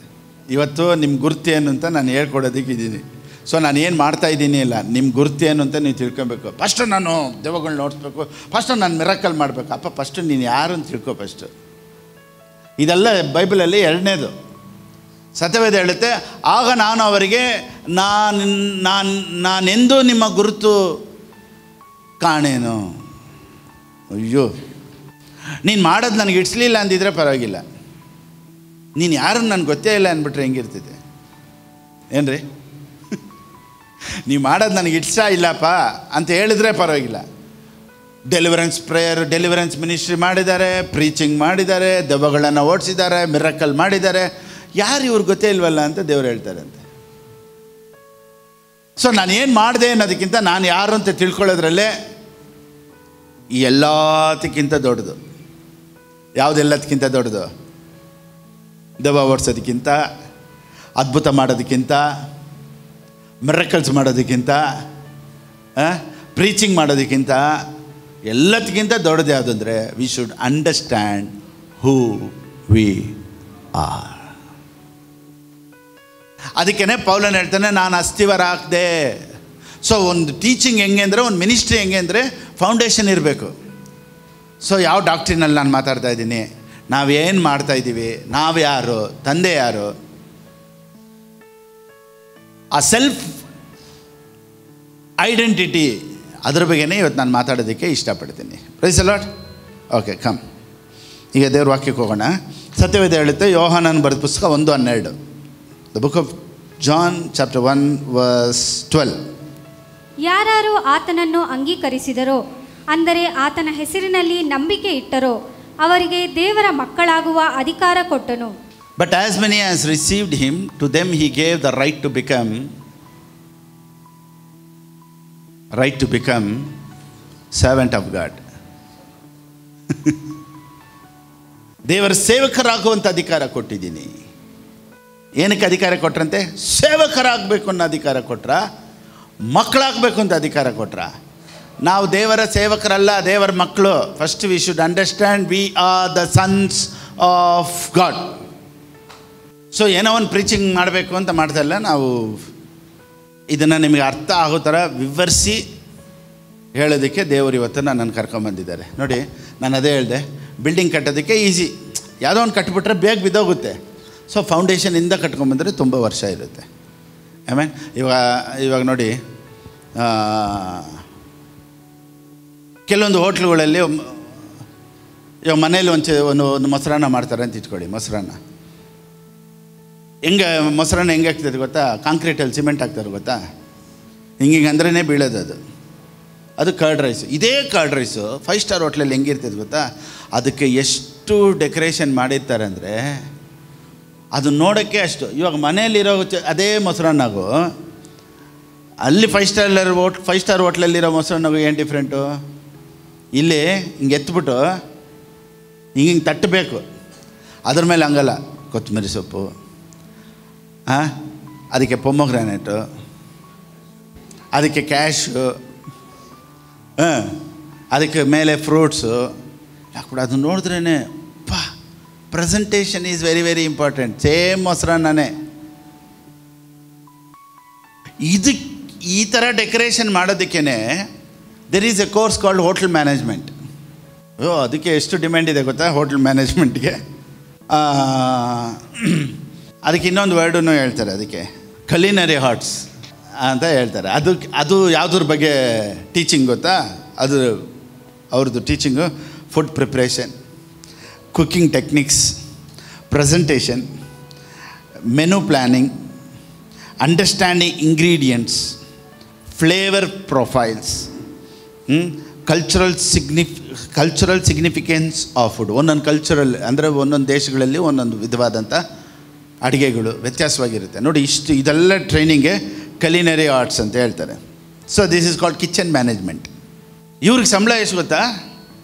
2 ಲಕ್ಷ 3 ಲಕ್ಷ ಇರುತ್ತೆ. ಹೊರ ದೇಶದಲ್ಲಿ ಫಾರಿನಲ್ಲಿ ಇನ್ನೂ ಜಾಸ್ತಿ. ಇವ್ರಿಗೆ ಮೇನ್ ಶೆಫ್ ಅಂತಾರೆ. ಸೊ ಇವ್ರು ಮಾಡೋದು ಮೊಸರನ್ನೇ, ಮನೇಲಿ ಮಾಡೋದು ಮೊಸರನ್ನೇ. ಸೊ ಆ ಮೊಸರನ್ನ ಬೇರೆ, ಮನೇಲಿ ಮಾಡೋ ಮೊಸರನ್ನ ಕೆಸರನ್ನ ಥರ ಇರ್ತಿದೆ.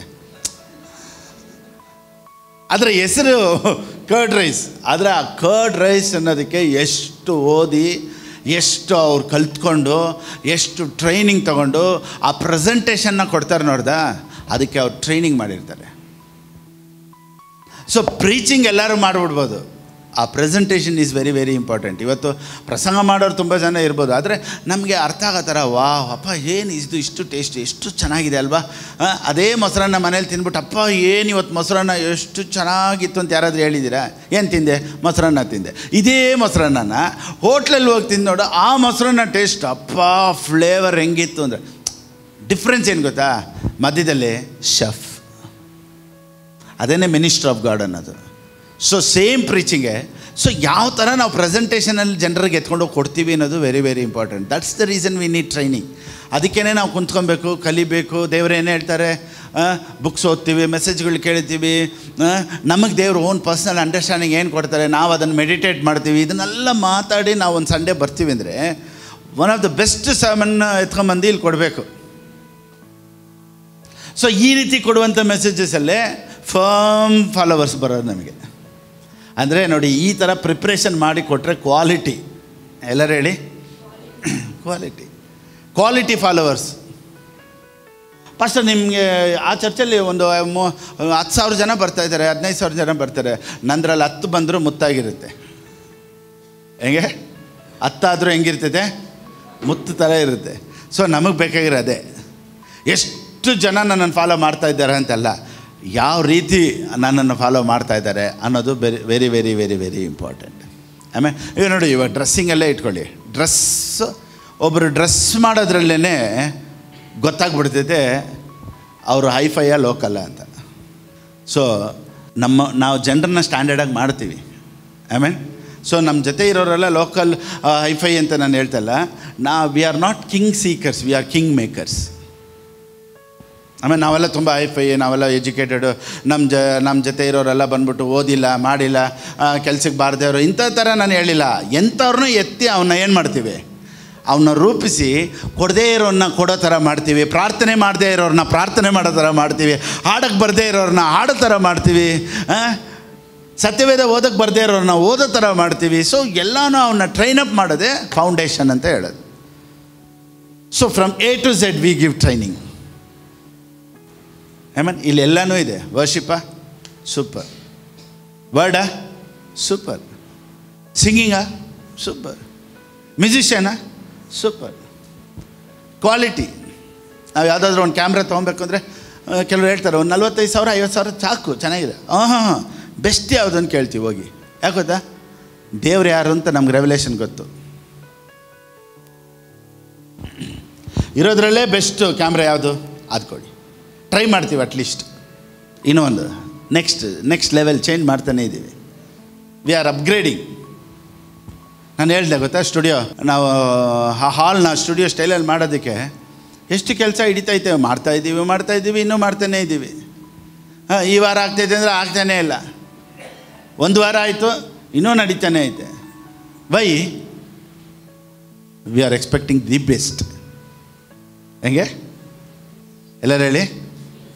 ಟೈಮ್ ತೊಗೊಳ್ತೈತೆ, but we are doing the best. So ಇವತ್ತು ನಿಮ್ಮ ಲೈಫಲ್ಲಿ ಇನ್ನೂ ಆಶೀರ್ವಾದ ಬಂದಿಲ್ಲ, God is waiting for the best. ನಿನ್ನ ಲೈಫಲ್ಲಿ ಇನ್ನೂ ಅದ್ಭುತಗಳು ನಡೆದಿಲ್ಲ, the best is waiting for you. ಆಮೇಲೆ ಸೊ ಏನು ದೇವ್ರೆ ಇನ್ನೂ ನಡೆದಿಲ್ಲ ಅನ್ನೋದನ್ನು ಬಿಟ್ಬಿಡಿ. The best.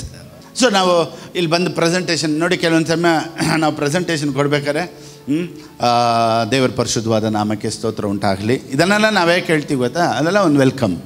ಹೆಂಗೆ ಮಾತಾಡಬೇಕು, ಸ್ಟೇಜ್ ಮ್ಯಾನರ್ಸ್. ನಾನು ಇಲ್ಲೆಲ್ಲ ಹರ್ಕೊಂಡು ಪ್ಯಾಂಟು, ಇಲ್ಲೆಲ್ಲ ಪ್ಯಾಂಟು, ಇಲ್ಲೆಲ್ಲ ಏನು ಹೇಳ್ತಾರೆ ಟೋನ್ ಜೀನ್ಸ್ ಥರ ಹಾಕೊಂಡು ಇಲ್ಲೆಲ್ಲ ಮೊಣಕಾಲು ಹಾಕಿದ್ರೆ ಎಲ್ಲ ಕಾಣಿಸ್ತಾರೆ. ನಾನು ಇಲ್ಲಿ ಪ್ರೀಚ್ ಮಾಡಿದ್ರೆ ನಾನು ಪ್ರೀಚಿಂಗ್ ಕೇಳ್ತಾರೆ, ಎಲ್ಲರೂ ನಾನು ಮೊಣಕಾಲು ನೋಡ್ತಾರೆ.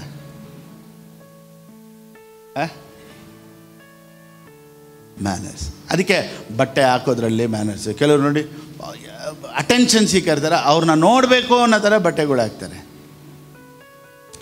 ನಾನೇನು ಹೇಳ್ತೀನಿ, decency. So we don't need teaching for this. This is general knowledge, common sense, discipline. ಇವಾಗ ಸೆಲ್ಫ್ ಐಡೆಂಟಿಟಿಗೆ ಹೋಗೋಣ. ಸತ್ಯವೇದ ಹೇಳುತ್ತೆ, ಯಾರ್ಯಾರು ಆತನನ್ನು ಅಂಗೀಕರಿಸಿದರೋ. ಯೋಹಾನನ ಬರೆದ ಪುಸ್ತಕ 1:12. ಯಾರ್ಯಾರು ಆತನನ್ನು ಅಂಗೀಕರಿಸಿದರೋ, ಅಂದರೆ ಆತನ ಹೆಸರಿನಲ್ಲಿ ನಂಬಿಕೆ ಇಟ್ಟರೋ, ಅವರಿಗೆ ದೇವರ ಮಕ್ಕಳಾಗುವ ಅಧಿಕಾರ ಕೊಟ್ಟನು. ಈಗ ಚಿಲ್ಡ್ರನ್ ಆಗೋದಕ್ಕೆ, ಈಗ ಮಕ್ಕಳಾಗಬೇಕು ಅಂದರೆ ಹೆಂಗೆ ಮಕ್ಕಳಾಗ್ಬಿಡ್ತಾರೆ? ಸೀಡ್, ಸ್ಪರ್ಮ್ ಅಂತ ಹೇಳ್ತಾರೆ ಅಲ್ವಾ? ಸೊ ಒಂದು ಸೀಡೆ ಮಕ್ಕಳನ್ನು ಹುಟ್ಟಿಸೋದು. ಸೊ ಇವಾಗ ದೇವರು ನನ್ನನ್ನು ನಿಮ್ಮನ್ನು ಮಕ್ಕಳು ಅಂದರೆ ಸೀಡ್ ಒಳಗಡೆ ಬಿದ್ದಿರಬೇಕು. 1 Peter chapter 1 verse 23-24. 1 ಪೇತ್ರನಿಗೆ ಬರೆದ ಪುಸ್ತಕ 1ನೇ ಅಧ್ಯಾಯ 23-24.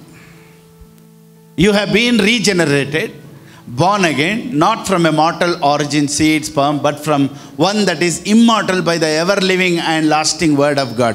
So sperm means word of God. ಎಲ್ಲರೂ ಹೇಳಿ, sperm means word of God. ಬೀಜ ಅಂದರೆ ದೇವರ ವಾಕ್ಯ. ಯಾವಾಗ ವಾಕ್ಯ ನಮ್ಮ ಒಳಗಡೆ ಹೋಯ್ತೋ ಅದು ಸ್ಪರ್ಮ್ ಇದ್ದಂಗೆ, ಅದು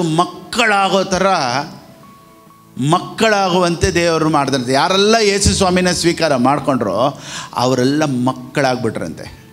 ಈಗ ಯೋಹಾನನ್ ಬರೆದ ಪುಸ್ತಕ 1:12 ತಿರ್ಗಾ ಬರೋಣ.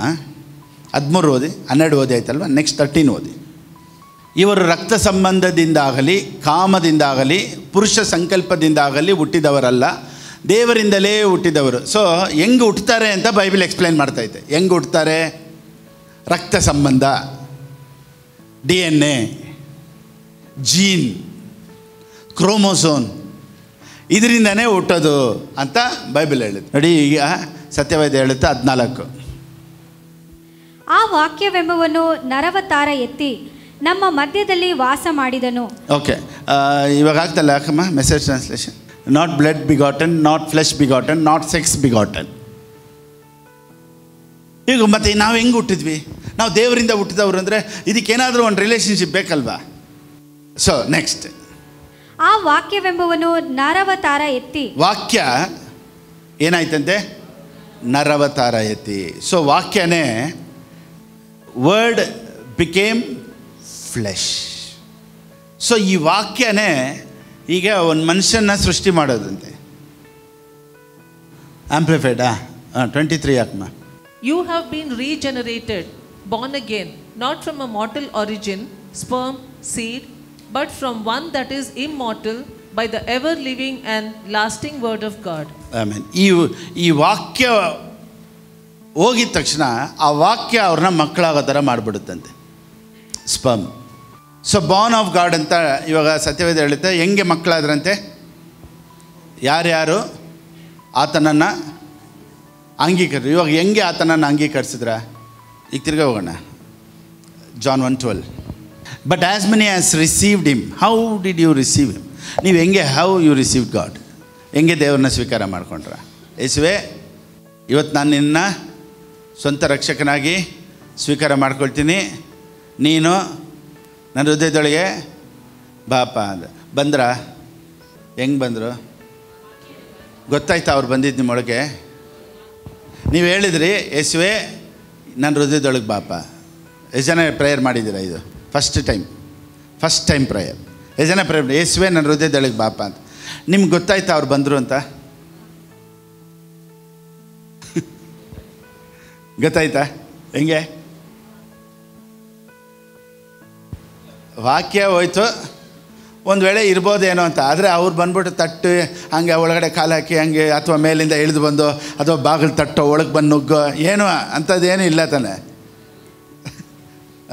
ಯೇಸುವೆ ನನ್ನ ಹೃದಯದೊಳಗೆ ಬಾಪ ಅಂದಿದ ತಕ್ಷಣ ಪಟ್ಟಂತ ಹಾಗೇ ಒಬ್ಬರ ಮೇಲೆ ಕುಂತ್ಕೊಂಡಿರ್ತಾರ, ಅಪ್ಪ ಎಷ್ಟು ಭಾರವಾಗಿದ್ದಾರೆ ಯೇಸು ಸ್ವಾಮಿ. ಈ ರೀತಿ ಏನಾದರೂ ಅನುಭವಗಳಾಯ್ತಾ? ಯೇಸುವೆ ನನ್ನ ಹೃದಯದೊಳಗೆ ಬಾ ಅಂದಿದ ತಕ್ಷಣ ಬಂದ್ಬಿಟ್ರಂತೆ. ಹೆಂಗೆ ಬಂದರು? ಸೊ ಯೇಸು ಬಂದಿಲ್ಲ, ಪ್ರೀಚ್ ಮಾಡಿದ್ವಿ. ನೋಡಿದ್ರ, ಯೇಸು ಸ್ವಾಮಿನ ಸ್ವಂತ ರಕ್ಷಕನಾಗಿ ಸ್ವೀಕಾರ ಮಾಡ್ಕೋ ಅಂತ ವಾಕ್ಯ ಹೇಳಿದ್ರು. ನೋಡಿದ, ಆ ವಾಕ್ಯ ಅವನು ಒಳಕ್ಕೆ ಹೋದ್ರಿಂದ ಆ ವಾಕ್ಯ ನರವತಾರ ಎತ್ತಿ ಅಲ್ಲಿ ಯೇಸು ಸ್ವಾಮಿ ಅಲ್ಲಿ ಒಳಗಡೆ ಬಂದಿದ್ದು. ಓ ಮೈ ಗಾಡ್. ಸೊ ವಾಕ್ಯನೇ, ಅದಕ್ಕೆ ಸತ್ಯವೇದ ಹೇಳುತ್ತೆ, and the word became flesh. ಇವಾಗ ಯೇಸು ಸ್ವಾಮಿನ ನೀವು ಹಂಗೇ ಶಾರೀರಿಕವಾಗಿ ಹಂಗೆ ಇಳಿದು ಬಂದಿರೋ ಅಂಥ ಅನುಭವಗಳಿಲ್ಲ. ಈ ವಾಕ್ಯ ನೀವು ಒಳಕ್ಕೆ ಹೋಯ್ತಲ್ಲ, ಆ ವಾಕ್ಯ ನರವತಾರ ಎತ್ತಿ ನಿನ್ನ ಹೃದಯದೊಳಗಡೆ ಯೇಸು ಬಂದರು. ಸೊ ವಾಕ್ಯ ಬಂದರೆ ಯೇಸು ಬಂದಂಗೆ. ಸೊ ಹೆಂಗೆ ಮಕ್ಕಳಾದ್ರಿ? ವಾಕ್ಯದ ಮುಖಾಂತರ ಮಕ್ಕಳಾದ್ರಿ. ಹೆಂಗೆ ಮಕ್ಕಳಾದ್ರಿ? ನೀವೇ ದೇವ್ರಿಗೆ ಹೆಂಗೆ ಮಕ್ಕಳಾದ್ರಿ? ವಾಕ್ಯದ ಮಕ್ಕಳು. ಇವಾಗ ನೀವೆಲ್ಲ ನನಗೆ ಮಕ್ಕಳು ಅಂತ ಹೆಂಗೆ ಹೇಳ್ತೀನಿ ನಾನು ವಾಕ್ಯನ ಕೇಳ್ತಾ ಇದ್ದೀರಾ? ನೋಡಿದ್ರಾ? So you are the children. So ಇವಾಗ ನಾನು ಕೆಲವ್ರು ಹೇಳ್ತಾರೆ, ಪಾಸ್ಟರ್ ನೀವು ಕೆಲವ್ರು ನೋಡಿ ನನಗೆ ಟೈತ್ ಹಾಕ್ಬೇಕಾದ್ರೆ, ದಶಮಾಂಶ, ಫೋನ್ಪೇ, ಗೂಗಲ್ ಪೇಲಿ ಹಾಕ್ಬೇಕಾದ್ರೆ ಥ್ಯಾಂಕ್ ಯು ಅಪ್ಪ ಅಂತ ಹಾಕ್ತಾರೆ. ಸೊ ನಾನು ಅವ್ರನ್ನ ಇದುವರೆಗೂ ನೋಡಿದ್ದೇ ಇಲ್ಲ. ಚಿಕ್ಕಮಗಳೂರಿಂದ ಮಂಗಳೂರಿಂದ ಆಗ್ತಾರೆ, ಥ್ಯಾಂಕ್ ಯು ಅಪ್ಪ ಅಂತ ಹೇಳ್ತಾರೆ. ಅಪ್ಪ ಅಂತ ಹೇಳ್ತಾರೆ. ಆ ಮಗಳನ್ನ ನಾನು ನೋಡಿಲ್ಲ, ಮಗಳು ಅಪ್ಪ ನಾನು ಅಮ್ಮ. ಒಂದು ವೇಳೆ ನನ್ನನ್ನು ಅವ್ರು ನೋಡಿರ್ಬೋದು, ನಾನು ಅವ್ರನ್ನ ನೋಡೇ ಇಲ್ಲ. ಬಟ್ ಹೆಂಗೆ ಅವ್ರ ಅಪ್ಪ ಅಂತ ಹೇಳ್ತಾರೆ? When I preach the word I became a father. So Yesu ಸ್ವಾಮಿನ ನೀವು ಸ್ವೀಕಾರ ಹೆಂಗೆ ಮಾಡ್ಕೊಂಡ್ರಿ? ಯೇಸು ಸ್ವಾಮಿ ಹೆಂಗೆ ನಿಮ್ಮ ತಂದೆ ಆದರು? ವರ್ಡ್. ಸೊ ವರ್ಡ್ ಬಂತು, ಆ ವಾಕ್ಯದ ಮುಖಾಂತರ ತಂದೆ ಆದರು. ಈಗ ನನ್ನನ್ನು ಹೆಂಗೆ ಜನರು ತಂದೆ ಅಂತ ಸ್ವೀಕಾರ ಮಾಡ್ಕೊಳ್ತಾರೆ ಅಂದರೆ, because I preach the word. So ನಿಮಗೆ ಒಂದು ವೇಳೆ ದೀಕ್ಷಾಸನ ಕೊಟ್ಟಿರೋರು ಬೇರೆ ಇರ್ಬೋದು, ಅಥವಾ ನಿಮ್ಮನ್ನು ರಕ್ಷಣೆ ಮಾರ್ಗದಲ್ಲಿ ತೊಗೊಂಬಂದಿರೋರು ಬೇರೆ ಇರ್ಬೋದು, ಅಥವಾ ನಿಮ್ಮನ್ನು ಚರ್ಚೆಗೆ ಕರ್ಕೊಂಡೋದವ್ರು ಬೇರೆ ಇರ್ಬೋದು. ಆದರೆ ಈಗ ರೈಟ್ ನಾವು ಯಾರ ಮೆಸೇಜನ್ನು ನೀವು ಕೇಳ್ತಾ ಇದ್ದೀರೋ ಅವರೇ ನಿಮಗೆ ಆಧ್ಯಾತ್ಮಿಕ ಜೀವಿತದಲ್ಲಿ ತಂದೆ. ಸ್ಪಿರಿಚುವಲ್ ಫಾದರ್ ಹೆಂಗೆ ಆಗೋದು? ಕೆಲವರು ಕೇಳ್ತಾರೆ, ಪಾಸ್ಟರ್ ನನಗೆ ಅವ್ರ ಫಾದರು, ಇವ್ರ ಫಾದರು, ಇವ್ರ ಫಾದರು. 3 ಫಾದರಲ್ಲಿ ಯಾವುದು ಒರಿಜಿನಲ್ ಫಾದರು?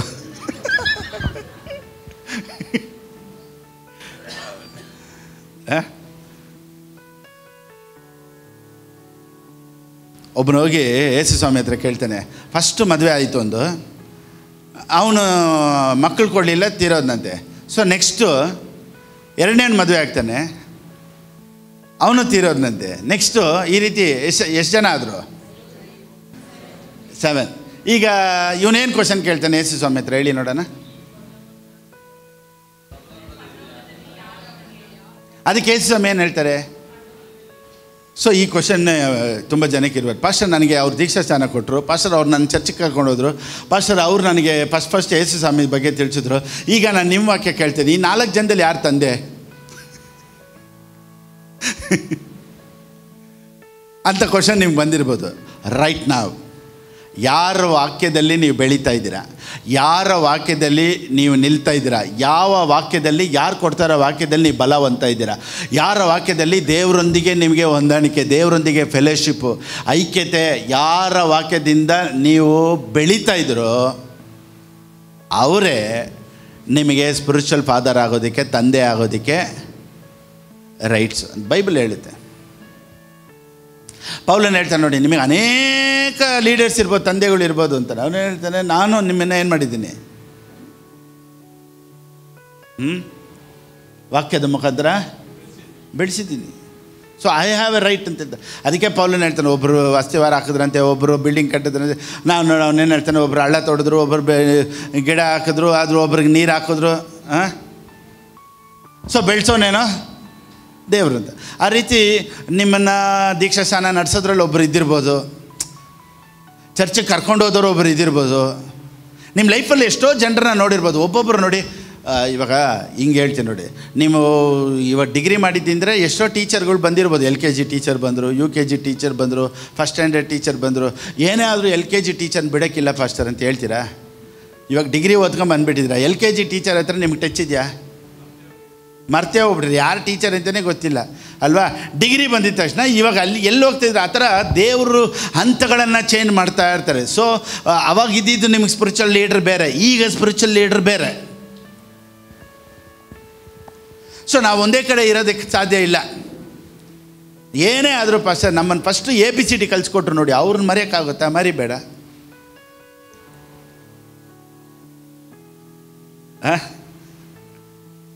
ಅದಕ್ಕೆಂದ್ರೆ ನಾವು LKGಯಲ್ಲೇ 10 ವರ್ಷ ಈ ಟೀಚರ್ನ ಬಿಟ್ಟು ಹೋಗೋಂಗಿಲ್ಲ, ನಾನು ಈ ಟೀಚರ್ನ ಬಿಟ್ಟು ಹೋಗೋಂಗಿಲ್ಲ ಅಂತ LKGಯಲ್ಲೇ ಕುಂತ್ಕೊಂಡಿರೋಕ್ಕಾಗುತ್ತಾ? ನೋ. ಸೊ ಇವಾಗ ದೇವ್ರ ಲೆವೆಲ್ ಚೇಂಜ್ ಮಾಡಿದ್ದಾರೆ.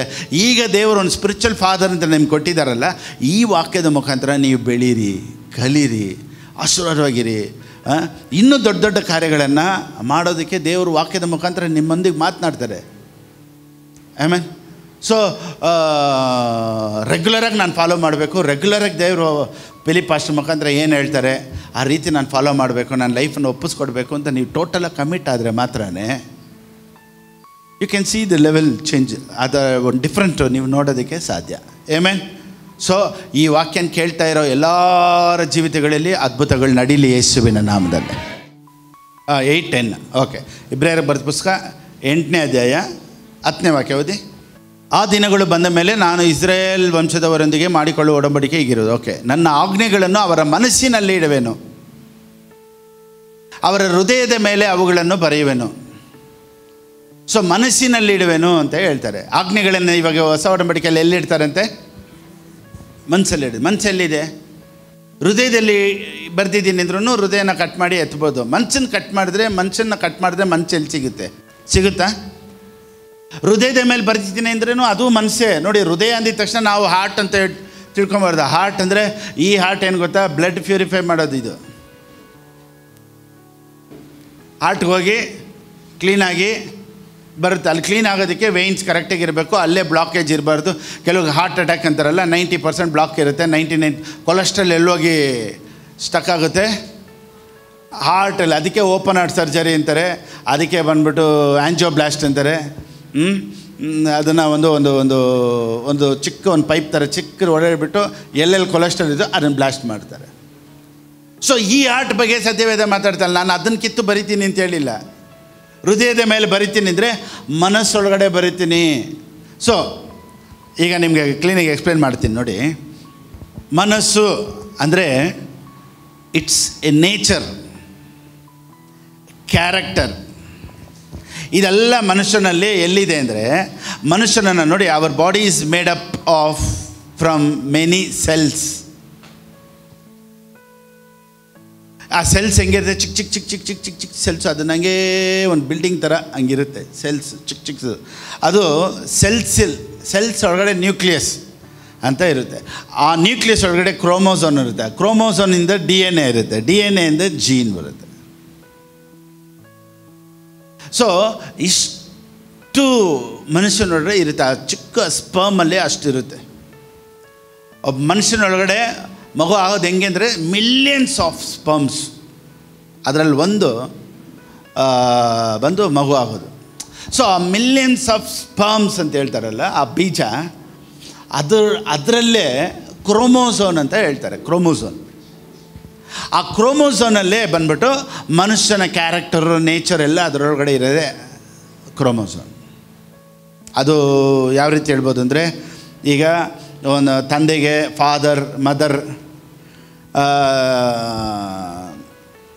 ಅವ್ರದ್ದು ನೇಚರ್ ಇರುತ್ತಲ್ವ, ಅವ್ರ ಕ್ಯಾರೆಕ್ಟರ್ ನೋಡಿ. ಇವಾಗ ಅಪ್ಪ ಕೋಪ ಅಂದರೆ ಮಗನೂ ಅದೇ ಥರ ಇರ್ತಾನೆ, ಇಲ್ಲ ಅಮ್ಮಾಗಿರುತ್ತೆ. ಕೆಲವರು ಡಾಕ್ಟ್ರ್ ಹತ್ರ ಹೋದರೆ ಡಾಕ್ಟ್ರ್ ಕೇಳ್ತಾರೆ, ನಿಮ್ಮ ಫ್ಯಾಮಿಲಿಯಲ್ಲಿ ಯಾರಿಗಾದರೂ ಕೂದಲು ಉದುರುತ್ತಾ ಅಂದರೆ, ಯಾಕೆ ಇವನಿಗೆ ಉದುರ್ತಾಯ್ತಲ್ಲ, ಎಲ್ಲೋ ತಾತನಿಗೆ ಆಗಿರ್ತದೆ. ಇಲ್ಲ ಹಾರ್ಟ್ ಅಟ್ಯಾಕ್ ಆದರೆ ನಿಮ್ಮ ತಾತನಿಗೆ ಯಾರಿಗಾದ್ರೂ ಇದೆಯಾ, ಶುಗರ್ ಬಂತು ಅಂದರೆ ಯಾರಿಗಾದ್ರೂ ನಿಮ್ಮ ತಂದೆಗೆ ಏನಾದರೂ ಶುಗರ್ ಇದೆಯಾ ನೋಡಿ.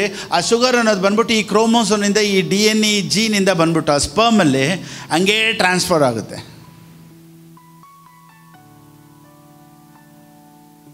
ಇವಾಗ HIV ಪೇಷಂಟ್ ಅಂತ ಹೇಳ್ತಾರಲ್ಲ, ಈಗ HIV ಪೇಷಂಟ್ಗೆ ಒಂದು ವೇಳೆ ಮಗು ಹುಟ್ಟಿದ್ರೆ ಮಗುಗೇನಿರುತ್ತೆ, HIV ಇರುತ್ತೆ. ಯಾಕೆ ಗೊತ್ತಾ, ಅದು ಹಂಗೆ ಟ್ರಾನ್ಸ್ಫರ್ ಆಗೋದು. ಸೊ ಕ್ಯಾರೆಕ್ಟರ್ ಸಹ ಈ ಕ್ರೋಮೋಸೋನ್ ಅನ್ನೋದ್ರಲ್ಲಿ ಆ ಕ್ಯಾರೆಕ್ಟರ್ ಸಹ ಹಂಗೆ ಬರುತ್ತಂತೆ ಒಳಗಡೆ. ಸೊ ಕಾಯಿಲೆ ಇದ್ರೂ ಹಂಗೆ ಟ್ರಾನ್ಸ್ಫರ್ ಆಗುತ್ತೆ. ಸೊ ಹಾರ್ಟ್ ಅಟ್ಯಾಕ್ ಇದ್ದರು ಹಂಗೆ ಟ್ರಾನ್ಸ್ಫರ್ ಆಗುತ್ತೆ. ಸೊ ಕ್ಯಾನ್ಸರ್ ಫ್ಯಾಮ್ಲಿಯಲ್ಲಿ ಎಲ್ಲೋ ಒಂದು ಕಡೆ ಯಾರಿಗೋ ಒಬ್ರು ಕ್ಯಾನ್ಸರ್ ಇದ್ದರೆ ನೋಡಿ, ಮಕ್ಕಳಿಗೂ ಎಲ್ಲೋ ಒಂದು ಕಡೆ, ಮೊಮ್ಮಗಳಿಗೋ ಎಲ್ಲೋ ಒಂದು ಕಡೆ ಅದು ಆ ಸ್ಪರ್ಮಿಂದ, ಆ ಜೀನಿಂದ, ಕ್ರೋಮೋಸೋನಿಂದ ಅದು ಹಂಗೆ ಅಲ್ಲಿಗೆ ಟ್ರಾನ್ಸ್ಫರ್ ಆಗುತ್ತೆ. ಸೊ ಇದೇ ಹೇಳೋದು ಇದು ಹೆರಿಡಿಟಿ ಕರ್ಸ್ ಅಂತ ಹೇಳ್ತಾರೆ, ಜನರೇಷನಲ್ ಕರ್ಸ್ ಅಂತಾರೆ. ಸೊ ಜನರೇಷನಲ್ ಕರ್ಸ್ ಬ್ರೇಕ್ ಮಾಡಬೇಕಾದಂಥ ಅವಶ್ಯಕತೆ ಇಲ್ಲ. ಯಾಕೆ ಗೊತ್ತಾ, when you accept Jesus Christ as your God, ಅಲ್ಲಿ ಕ್ರೋಮೋಸೋನಲ್ಲೇ ದೇವ್ರ ಕೆಲಸ ಮಾಡೋದು. ಓ ಮೈ ಗಾಡ್, ನಾನು ಮನಸ್ಸಿನಲ್ಲಿ ಬರಿತೀನಿ ಅಂತ ಹೇಳಿದ್ರೆ ನಾನು ಕ್ರೋಮೋಸೋನಲ್ಲಿ ಬರಿತೀನಿ ಅಂತ ಅರ್ಥ. ಸೊ ಯಾವ ಕ್ರೋಮೋಸೋನಲ್ಲಿ ತಂದೆ ತಾಯಿಯ ಕ್ಯಾರೆಕ್ಟರ್ ಮಕ್ಕಳಿಗೆ ಪಾಸ್ ಆಗುತ್ತೋ ಅಲ್ಲಿ ದೇವರು ಒಬ್ಬ ಮನುಷ್ಯ ರಕ್ಷಣೆ ಹೊಂದೋದಕ್ಕೆ ಕೆಲಸ ಮಾಡೋದಂತೆ. ಯೇಸು ಸ್ವಾಮಿನ ನನ್ನ ಸ್ವಂತ ರಕ್ಷಕನಾಗಿ ಆಗ್ಬಿಟ್ಟು ಸ್ವೀಕಾರ ಮಾಡ್ಕೊಂಡಿದ್ದೀನಿ, ನಾನು ಇವಾಗ ಮಗನಾಗಿದ್ದೀನಿ ಅಂದರೆ ಇದು ಬಂದ್ಬಿಟ್ಟು ತಂದೆ ತಾಯಿಯಿಂದ, ಇದು ಸೆಕ್ಸಿಂದನೋ ಅಥವಾ ರಕ್ತ ಸಂಬಂಧದಿಂದನೋ ಇಬ್ಬರು ಒಟ್ಟಿಗಿರೋದ್ರಿಂದ ಹುಟ್ಟೋದಲ್ಲ.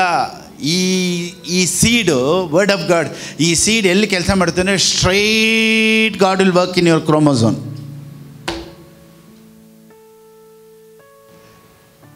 ಸ್ಟ್ರೈಟ್ DNA ಬರುತ್ತೆ ವರ್ಡ್, ಅಲ್ಲಿ DNA ಕೆಲಸ ಮಾಡೋದು. DNA ಚೇಂಜ್ ಆಗುತ್ತೆ,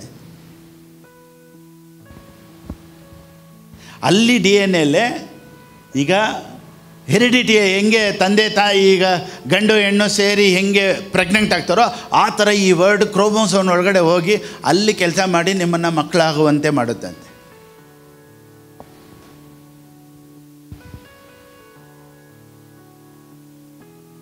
ತಂದೆ ತಾಯಿ ಸ್ವಭಾವ ಸೇಮ್ ಮಕ್ಕಳ ಹತ್ರ ಹಂಗೆ ಬರುತ್ತೆ. ಕೆಲವರು ಹೇಳ್ತಾರೆ ನೋಡಿ, ಅಮ್ಮನ ಥರನೇ ಬಜಾರಿ ಪಾಸ್ಟರ್ ಇವಳು, ಅಮ್ಮನ ಥರನೇ ಬಜಾರಿ. ಹೆಂಗೆ ಅಮ್ಮನ ಥರ ಬಜಾರಿ? ಆ ಬೀಜ, ಆ DNA ಇದೆಯಲ್ಲ, ಆ ಕ್ರೋಮೋಸೋನಿಂದ ಬಂದಿದ್ದದು ಹಂಗೆ.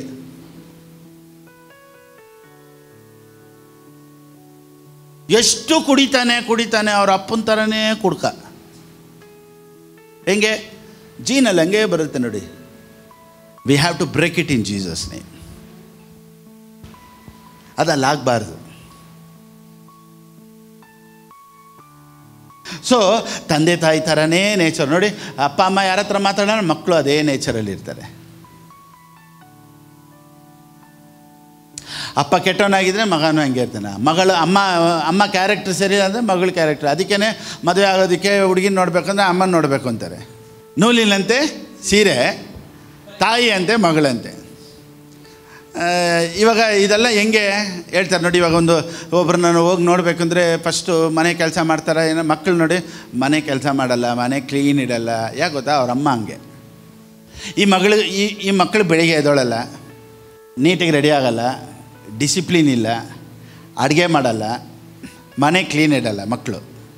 ಯಾಕೆ ಅಂದರೆ ಅವ್ರ ಅಮ್ಮ ಹಂಗೇ ಬಂದಿರ್ತಾರೆ. ಸೊ ಇದೆಲ್ಲ ಹೆಂಗೆ ಟ್ರಾನ್ಸ್ಫರ್ ಆಗುತ್ತೆ ಅಂದರೆ ಆ ಜೀನಲ್ಲೇ ಟ್ರಾನ್ಸ್ಫರ್ ಆಗಿಬಿಡುತ್ತೆ. ಇವರು ಕಲ್ತ್ಕೊಳ್ಳಲ್ಲ ನೋಡಿ. ಇದು ಕಲ್ತ್ಕೊಂಡು ಬರೋದಲ್ಲ, ಜೀನಲ್ಲಿ ಬಂದ್ಬಿಡುತ್ತೆ. ಆ DNA ಕ್ರೋಮೋಸೋನ್ ಅಂತಾರೆ, ಅದರಲ್ಲೇ ಬಂದ್ಬಿಡುತ್ತಂತೆ. ಸೊ ಈಗ ಯೇಸು ಸ್ವಾಮಿನ ಸ್ವಂತ ರಕ್ಷಕನಾಗಿ ನೀನು ಸ್ವೀಕಾರ ಮಾಡ್ಕೊಂಡಿದ್ದ ಮೇಲೆ ಈ ಕ್ರೋಮೋಸೋನಲ್ಲೇ ವಾಕ್ಯ ಹೋಗಿ ಕೆಲಸ ಮಾಡಿ ನಿನ್ನನ್ನು ಯಾರ ಥರ ಮಾಡುತ್ತೆ ಅಂದರೆ, ನೀ ಇಲ್ಲಿ ಲೋಕದಲ್ಲಿರೋ ನಿಮ್ಮ ಅಪ್ಪನ ಥರ ಮಾಡೋದಿಲ್ಲ. ಈಗ ನೇಚರ್ ಹೆಂಗಾಗುತ್ತೆ ಅಂದರೆ ಈ ಅಪ್ಪನ ಥರ ನೇಚರ್ ಬಂದ್ಬಿಡುತ್ತೆ. ಇಷ್ಟೇನಾ?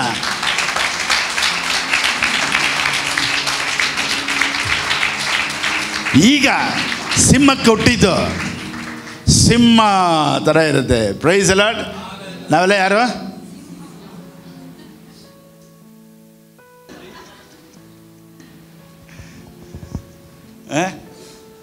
ಸಿಂಹದ ಮರಿ ಸೈನ್ಯ ನಾವೆಲ್ಲ. ಎಲ್ಲ ಇವಾಗ ಮಕ್ಕಳು ಇವಾಗ ಈ DNA ಚೇಂಜ್ ಆಗಿದ ತಕ್ಷಣ ನೋಡಿ, ಇವಾಗ ಓದೋಣ ಬನ್ನಿ. ಈಗ ಫಸ್ಟ್ ಪೀಟರ್ 1 ಪೇತ್ರನ ಬರೆದ ಪುಸ್ತಕ 1:23-24 ಈಗ ಓದೋಣ, ನಿಮ್ಗೆ ಅರ್ಥ ಆಗುತ್ತೆ. ಈಗ ಇಲ್ಲಿ ಕ್ರೋಮೋಸೋನಲ್ಲಿ ದೇವರು ಕೆಲಸ ಮಾಡಿದ ತಕ್ಷಣವೇ ನೇಚರ್ ಹೆಂಗಾಗ್ಬಿಡ್ತೈತೆ ಅಂದರೆ, ವಿ ಫರ್ಗಿವ್, ನಾವು ಕ್ಷಮಿಸೋದು ನಮ್ಮ ಬುದ್ಧಿ ಇಲ್ಲ. ನಾವು ನೋಡಿ ಒಂದು ಸತಿ ಹೇಳ್ಬಿಟ್ರೆ ನಾವು ಮನಸ್ಸಲ್ಲೇ ಇಟ್ಕೊಳ್ಳೋರು. ಕೆಲವರು ಹೇಳ್ತಾರೆ ನೋಡಿ, ನಾನು ಸತ್ರು ನಿಮ್ಮ ಮನೆ ಬಾಗಿಲು ಬರಲ್ಲ. ಸತ್ತ ಮೇಲೆ ಹೆಂಗೆ ಹೋಗೋಕ್ಕಾಗುತ್ತೆ ರೀ? ಕೆಲವರು ಹೇಳ್ತಾರೆ ನಾನು ಸತ್ರು ಬರಲ್ಲ. ಸತ್ರು ನೀನೆಲ್ಲಿ ಬರ್ತೀಯ? ಸತ್ತ ಮೇಲೆ ಯಾರೂ ಬರೋಕ್ಕಾಗಲ್ಲ. ಇವರು ಡೈಲಾಗ್ಗಳು ನೋಡಿ, ನಾನು ಸತ್ರು ಬರಲ್ಲ, ನಾನು ಸತ್ರು ಬಿಡಲ್ಲ. ಸೊ ಕೆಲವೊಂದು ನೇಚರ್ಗಳು ಹೆಂಗೆ ಅಂದರೆ ಅವ್ರು ಕ್ಷಮಿಸೋದೇ ಇಲ್ಲ, ಅದೇ ಅವ್ರ ನೇಚರು. ಆದರೆ ಈಗ ಕಮ್ಯೂನಿಯನ್ ಎತ್ತೋದಕ್ಕಿಂತ ಮುಂಚೆ ಅಥವಾ ಚರ್ಚಿಗೆ ಬಂದ ಮೇಲೆ, ವಾಕ್ಯ ಕೇಳಿದ ಮೇಲೆ ಈಗ ನೋಡಿ ನೇಚರ್ ಚೇಂಜ್ ಆಗುತ್ತೆ. ದೇವರೇ ನಾನು ಅವ್ರನ್ನ ಆಶೀರ್ವದಿಸ್ತೀನಿ. ಇವಾಗ ಶತ್ರುಗಳಿಗೂ ನೀವು ಪ್ರೇಯರ್ ಮಾಡ್ತಾ ಇದ್ದೀರಾ ಅಂದರೆ that is not your nature, that is your father's nature.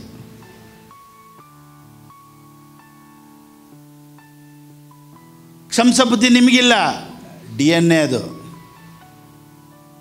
You love people ನೋಡಿ, ಪ್ರೀತಿಸ್ತೀರಾ ಜನರನ್ನ. ಅಯ್ಯೋ ಪಾಪ ಅಂತ ಹೆಂಗೆ ಬರ್ತೈತೆ? DNA ಕೆಲಸ ಮಾಡ್ತೈತೆ. ನಾವು ಕೊಡೋರಲ್ಲ, ನಮ್ಮ ಕೈಯಿಂದ 5 ಪೈಸೆ ಬಿಚ್ಚಲ್ಲ ನಾವು. ಆದರೆ ಇವತ್ತು 1,00,000 ಎಲ್ಲ ಚರ್ಚಿಗೆ ಕೊಡ್ತೀವಿ ಅಂದರೆ that is the DNA of God. So ಈಗ ಫಾದರ್ಸ್ ನೇಚರ್ ನಮ್ಮ ಒಳಗಡೆ ಬಂದಿರೋದ್ರಿಂದ ಈಗ ನನ್ನ ಕೈಲಿ ಕೊಡೋಕ್ಕೆ ಸಾಧ್ಯ ಆಗ್ತೈತೆ. ಅದು ಖುಷಿಯಾಗಿ ಕೊಡ್ತಾಯಿದ್ದೀನಿ, ಖುಷಿಯಾಗಿ ಸೇವೆ ಮಾಡ್ತೀನಿ, ಖುಷಿಯಾಗಿ ಮಾಡ್ತೀನಿ. ಯಾಕೆ ಗೊತ್ತಾ? ಯಾವಾಗ ಈ DNA ಒಳಗಡೆ ಬಂದ್ಬಿಡ್ತೋ, ಈ ವಾಕ್ಯ ಒಳಗಡೆ ಬಂದ್ಬಿಡ್ತೋ, ಇದು ಕ್ರೋಮೋಸೋನಲ್ಲಿ ಕೆಲಸ ಮಾಡಿ ನನ್ನನ್ನು ಯಾರ ಥರ ಇವಾಗ ಮಾಡ್ತೈತೆ ಅಂದರೆ, ಈಗ ದೇವ್ರ ಥರನೇ ನನ್ನನ್ನು ಮಾಡ್ತೈತೆ. Day by day I am becoming like God. ನಾವು ಐ ಆಮ್ ಗ್ರೋಯಿಂಗ್. ಇನ್ನು ಕೆಲವರು ಇನ್ನೂ ಪರಿಪೂರ್ಣಕ್ಕೆ ಬಂದಿಲ್ಲ, ಬರ್ತಾರೆ. ಈಗ ತಾನೇ ಮಗು ಹುಟ್ಟಿದಿಲ್ಲ, ಮಗು ಬೆಳೀತಾ ಐತೆ ಡೈಲಿ. ಒಂದು ದಿವಸ ಬರುತ್ತೆ, you will stand like a king, you will stand like a queen. In the name of ಕಾಯಿಲೆಗಳನ್ನು ಯೇಸುವಿನ ನಾಮದಲ್ಲಿ ಅಂತೀರ, ಸೈತಾನನ ಕ್ರಿಯೆಗಳನ್ನ ಯೇಸುವಿನ ನಾಮದಲ್ಲಿ ಅಂತೀರ. ಇದೆಲ್ಲ ನಿಮ್ಗೆ ಹೆಂಗೆ ಬರುತ್ತೆ ಅಂದರೆ, when you understand you are the son of God, you are a child of God. ನಿಮ್ಗೆ ಅದು ಬಂದಿದ್ದ ತಕ್ಷಣ ನಿಮ್ಮ ಆ್ಯಟಿಟ್ಯೂಡ್ ಚೇಂಜ್ ಆಗಿಬಿಡುತ್ತೆ, ನಿಮ್ಮ ಗಿವಿಂಗ್ ಚೇಂಜ್ ಆಗಿಬಿಡುತ್ತೆ, ನಿಮ್ಮ ಫರ್ಗಿವಿಂಗ್ ಚೇಂಜ್ ಆಗಿಬಿಡುತ್ತೆ, ನಿಮ್ಮ ಪ್ರೇಯರ್ ಚೇಂಜ್ ಆಗಿಬಿಡುತ್ತೆ. ಯಾಕೆ ಗೊತ್ತಾ, ಒಬ್ಬ ಮನುಷ್ಯನೊಳಗಡೆ ವಾಕ್ಯ ಬಂದಿದ್ದ ತಕ್ಷಣ ಇಟ್ ವರ್ಕ್ಸ್ ಇನ್ ಯುವರ್ ಕ್ರೋಮೋಸೋನ್. ಮನಸ್ಸು ಅಂದಿದ್ದ ತಕ್ಷಣ ನಮ್ಗೆಲ್ಲರಿ ಐತೆ ಮನಸ್ಸು. ದೇವರು ಮನಸ್ಸಿನಲ್ಲಿ ಬರಿತೀನಿ ಅಂತ ಹೇಳ್ತಾರೆ. ಮನಸ್ಸೆಲ್ಲಿದೆ? ಎಲ್ಲಿ ಕಮ್ಯಾಂಡ್ಮೆಂಟ್ ನೋಡಿ, ಹೊಸ ಒಡಂಬಡಿಕೆಯಲ್ಲಿ 2 ಕಮ್ಯಾಂಡ್ಮೆಂಟ್. ಏನು? ನಿನ್ನ ದೇವರಾದ ಯೆಹೋವನನ್ನು ಪ್ರೀತಿಸು, ನಿನ್ನಂತೆ ನಿನ್ನ ನೆರೆಯವನನ್ನು ಪ್ರೀತಿಸು. ಈ 2 ಕಮ್ಯಾಂಡ್ಮೆಂಟು ದೇವ್ರ ಮನಸ್ಸಲ್ಲಿ ಬರೀತಾರಂತೆ. ಯಾವ ಮನಸ್ಸು ಮೇಲೆ ಬರೆದ್ರು? ಎಲ್ಲಿದೆ ಮನಸ್ಸು? ನೋಡೇ ಇಲ್ಲ. DNA ನೋಡಿ, ಒಬ್ಬ ಮನುಷ್ಯನ DNA ಇಟ್ಟು ಇವಾಗ ಎಷ್ಟು ಕ್ಯಾರೆಕ್ಟರ್ಸ್ ಕಂಡುಹಿಡಿತಾ ಇದ್ದಾರೆ ಗೊತ್ತಾ? ಆ DNA ಇಟ್ಟು ಅವನ ಫ್ಯೂಚರು ಹೇಳ್ತಾರೆ. ಇವಾಗ ಆ DNA ಇಟ್ಟು ಅವನು ಎಷ್ಟು ವರ್ಷ ಬಾಳ್ತಾನೆ ಅಂತ ಹೇಳ್ತಾರಂತೆ. ಆ DNA ಟೆಸ್ಟಲ್ಲಿ ಅವನು ಎಷ್ಟು ವರ್ಷ ಬದುಕ್ಬೋದು, ಎಷ್ಟನೇ ವರ್ಷದಲ್ಲಿ ಅವನ ಕಾಯಿಲೆಗಳು ಬರ್ಬೋದು, ಯಾವ ಕಾಯಿಲೆಗಳೆಲ್ಲ ಬರೋ ಆಪರ್ಚುನಿಟೀಸ್ ಇದೆ ಅಂತ ಆ DNA ಟೆಸ್ಟಲ್ಲಿ, ಆ ಕ್ರೋಮೋಸೋಮ್ DNA ಟೆಸ್ಟಲ್ಲಿ ಹೇಳ್ತಾರಂತೆ. ಎಷ್ಟನೇ ವರ್ಷಕ್ಕೆ ನಿನಗೆ ಹಾರ್ಟ್ ಅಟ್ಯಾಕ್ ಬರುತ್ತೆ, ಎಷ್ಟನೇ ವರ್ಷದವರೆಗೆ ನೀನು ಇರ್ತೀಯ, ಎಷ್ಟು ವರ್ಷ ಆಗಿದ್ಮೇಲೆ ನೀನು ಸಾಯ್ತೀಯ, ಎಷ್ಟು ವರ್ಷಕ್ಕೆ ನಿನ್ನ ಲೈಫ್ ಎಂಡ್ ಆಗುತ್ತೆ ಅಂದ್ಬಿಟ್ಟು ಯಾವುದ್ರಲ್ಲಿ ಹೇಳ್ತಾರಂತೆ? DNA ಟೆಸ್ಟಲ್ಲಿ ಹೇಳ್ತಾರಂತೆ. ಸೊ ಒಂದು DNA ನೋಡಿದ ತಕ್ಷಣವೇ ದೇವರು ಹೇಳ್ಬಿಡ್ತಾರೆ ಇದೇ ಇವನು ಅಂತ. ಆದಿಕಾಂಡ ಬರೆದ ಪುಸ್ತಕ 25ನೇ ಅಧ್ಯಾಯ 23ನೇ ವಾಕ್ಯ ಓದಿ. ಕನ್ನಡದಲ್ಲಿ ಓದಮ್ಮ ಬೇಗ. ಯೆಹೋವನು ಆಕೆಗೆ, ನಿನ್ನ ಗರ್ಭದಲ್ಲಿ 2 ಜನಾಂಗಗಳು ಅವೆ, ಆ 2 ಜನಾಂಗಗಳು ಜನ್ಮಾರಭ್ಯ ವಿರೋಧದಿಂದ ಭೇದವಾಗುವವು. ನೋಡಿ, the Lord said to her, 2 nations are in your womb and 2 people from within you will be separated. One people will be stronger than the other and the older will serve the younger. By seeing the DNA, ಈ seed ಹಿಂಗೆ ಇರುತ್ತೆ ಅಂತ ಆ DNA ಆ ಕ್ರೋಮೋಸೋನ್ ಇಟ್ಟೆ ದೇವ್ರು ಹೇಳ್ತಾರಂತೆ. ಅದಕ್ಕೆ ದೇವ್ರಿಗೆ ಆ ಫ್ಯೂಚರ್, ಒಬ್ಬ ಮನುಷ್ಯನ DNA ಗೊತ್ತಾಗುತ್ತೆ ಅವನು ಹೆಂಗೆ ಇರ್ತಾನೆ, ಏನು ಮಾಡ್ತಾನೆ, ಅವನ ಫ್ಯೂಚರ್ ಏನು. ಇದನ್ನು ನಾವು ಪ್ರಾಫೆಸಿ ಅಂತ ಹೇಳ್ತೀವಿ, ಹೊರಗಡೆ ಅವರು ಇದನ್ನು ಸೈನ್ಸ್ ಅಂತ ಹೇಳ್ತಾರೆ.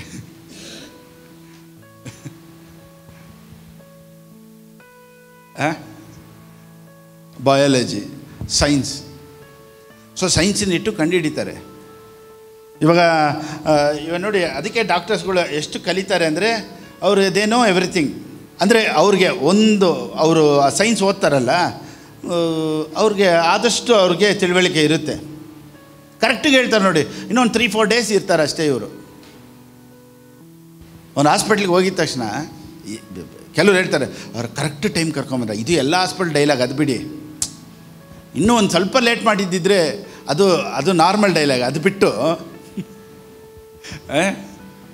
ಯಾವಾಗ ಕರ್ಕೊಂಡೋದ್ರೆ ಏನು ಹೇಳ್ತಾ ಗೊತ್ತಾ, ಕರೆಕ್ಟ್ ಸಮಯಕ್ಕೆ ಬಂದ್ರ, ಇಲ್ಲ ಇನ್ನೊಂದು 1/2 hour ಇದ್ದಿದ್ರೂ ಉಳಿತಾ ಇರಲಿಲ್ಲ ಅಂತ ಹೇಳ್ತಾರೆ. ಅದನ್ನು ಬಿಟ್ಟು ಡಾಕ್ಟರ್ಸ್ಗಳು ಕರೆಕ್ಟಿಗೆ ಹೇಳ್ಬಿಡ್ತಾರೆ. ಅಂದರೆ ಇವರಿಗೆ ಹಾರ್ಟಲ್ಲಿ ಈ ಥರ ಪ್ರಾಬ್ಲಮ್ ಇದೆ, ಇವರು ಮೇ ಬಿ ಇನ್ನೊಂದು 3-4 ಇಯರ್ಸೇ ಇರೋದು ಅಂತ ಅಲ್ಲಿವರೆಗೂ ಹೇಳ್ತಾರೆ. ಇನ್ನೂ ಕೆಲವರು ನೋಡಿ ಲಾಸ್ಟ್ ಸ್ಟೇಜಲ್ಲಿ ಹೇಳ್ತಾರೆ, ಒಂದು 2-3 ಡೇಸ್ ಮೇ ಬಿ ಇರ್ತಾರೆ ಅಷ್ಟೇ, ಏನೇನು ಹೇಳಬೇಕು ಹೇಳಿ ಕಳಿಸ್ಬಿಡಿ ಅಂತ. ಕರೆಕ್ಟಿಗೆ ಅದು 2ನೇ ದಿವಸ 3ನೇ ದಿವಸಕ್ಕೆ ಫಿನಿಶ್. ಅವ್ರು ಅದೇ ಸೈನ್ಸ್ ಅಂತ ಹೇಳೋದು. ಸೊ ಅವ್ರು ಅದ್ರ ಬಗ್ಗೆ ಓದ್ತಾರೆ ನೋಡಿ. ಸೈನ್ಸ್ ಅಂದರೆ ಅದೇ ಅವ್ರು ಓದೋದು. ಸೊ ಈ DNA ಏನು, ಕ್ರೋಮೋಸೋನ್ ಅಂದರೆ ಏನು, ಮನುಷ್ಯನ ಶರೀರದಲ್ಲಿ ನರ್ವ್ಸ್ ಏನು ಮಾಡುತ್ತೆ, ಬೋನ್ಸ್ ಏನು ಮಾಡುತ್ತೆ, ಸೊ ಇದೆಲ್ಲ ನೋಡಿ ಇದೆ. ಸೊ ಈ ಕ್ರೋಮೋಸೋನಲ್ಲಿ ದೇವ್ರ ವಾಕ್ಯ ಬಂದು ಕೆಲಸ ಮಾಡ್ತಾ ಇರಬೇಕಾದ್ರೆ ಈ ಜನ್ರೇಷನಲ್ ಬರ್ತೈತಲ್ಲ ಕಸು, ಅಲ್ಲಿ ದೇವ್ರು ಏನು ಮಾಡ್ತಾರೆ, ರೀರೈಟ್ ಮಾಡಿಬಿಡ್ತಾರೆ. ಆ ಕ್ರೋಮೋಸೋನಲ್ಲಿ ಒಂದು ವೇಳೆ 60 years 65 years ಲಾಸ್ಟ್ ಆಗಿರ್ಬೋದು. ಈಗ ವಾಕ್ಯ ಒಳಗಡೆ ಹೋಗಿದ ತಕ್ಷಣ ಅಲ್ಲಿ ಆ ಕ್ರೋಮೋಸೋಮ್ನಾಕಿ ದೇವ್ರು ಕ್ಯಾನ್ಸಲ್ ಮಾಡಿ ಅಲ್ಲಿ ನಿನಗೆ ಲಾಂಗ್ ಲೈಫನ್ನು ದೇವ್ರು ತಿರ್ಗಾ ರೀರೈಟ್ ಮಾಡ್ತಾರೆ. ಸೊ ಆ DNA ಕ್ರೋಮೋಸೋನಲ್ಲಿ ದೇವ್ರು ಗಾಡ್ ವಿಲ್ ಚೇಂಜ್ ಎವ್ರಿಥಿಂಗ್. ಅಲ್ಲಿ ಆಯುಸ್ಸು ಇನ್ಕ್ರೀಸ್ ಮಾಡಿಬಿಡ್ತಾರೆ. ಸೊ ಈಗ ಜನರೇಷನಲ್ ಆಗಿ ಬರುವಂಥ ಶಾಪ ಈಗ ಯೇಸು ಸ್ವಾಮಿನ ಸ್ವೀಕಾರ ಮಾಡ್ಕೊಂಡಿರೋರಿಗಿಲ್ಲ. ಡಾಕ್ಟ್ರ್ ಹೇಳ್ಬೋದು ನೀನು ಒಂದು ವೇಳೆ ಬೇಗ ಸಾಯ್ತೆ ಅಂತ, ವಾಕ್ಯ ಹೇಳುತ್ತೆ ನೀನು ಬಹಳ ದಿವಸ ದೀರ್ಘಾಯುಷ್ ನಿನಗಿರುತ್ತೆ, you will live long. you will live long, you will be strong, you will have a prosperous life. ಇದೆಲ್ಲ ಹೆಂಗೆ ಅಂದರೆ ವಾಕ್ಯದಲ್ಲಿ ಹೇಳುತ್ತೆ ನೀನು ಹಿಂಗೆ ಇರ್ತೀಯ ಅಂತ. ಯಾಕೆ ವಾಕ್ಯದಲ್ಲಿ ಹೇಳುತ್ತೆ ಅಂದರೆ ಈ ವಾಕ್ಯ ನೀನು ಒಳಗಡೆ ಕೆಲಸ ಮಾಡುತ್ತೆ. ಇವಾಗ ನಾನು ಮಾತಾಡೋದಲ್ಲ ನೀನು ಸ್ವೀಕಾರ ಮಾಡಿ ನೋಡಿ, DNA ಚೇಂಜ್ ಮಾಡುತ್ತೆ ವಾಕ್ಯ. ಸೊ ಈಗ ಅಮ್ಮ ಕ್ಯಾರೆಕ್ಟ್ರು ಅಪ್ಪ ಕ್ಯಾರೆಕ್ಟ್ರಲ್ಲೇ ಇಲ್ಲ, ಈಗ ದೇವ್ರ ಕ್ಯಾರೆಕ್ಟ್ರ್. ಈಗ DNA ಚೇಂಜ್ ಆಗಿದ ತಕ್ಷಣ ಈಗ ಕ್ಯಾರೆಕ್ಟರ್ ಚೇಂಜಸ್.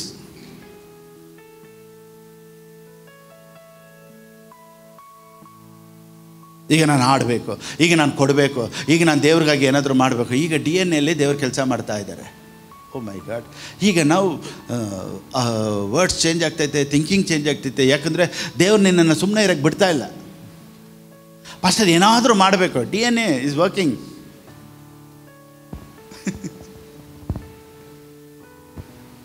ಹೋಲಿ ಸ್ಪಿರಿಟ್ ಈ DNA ಕ್ರೋಮೋಸೋನಲ್ಲಿ ಅಲ್ಲಿ ಹೋಗೇನೆ ಕೆಲಸ ಮಾಡೋದು.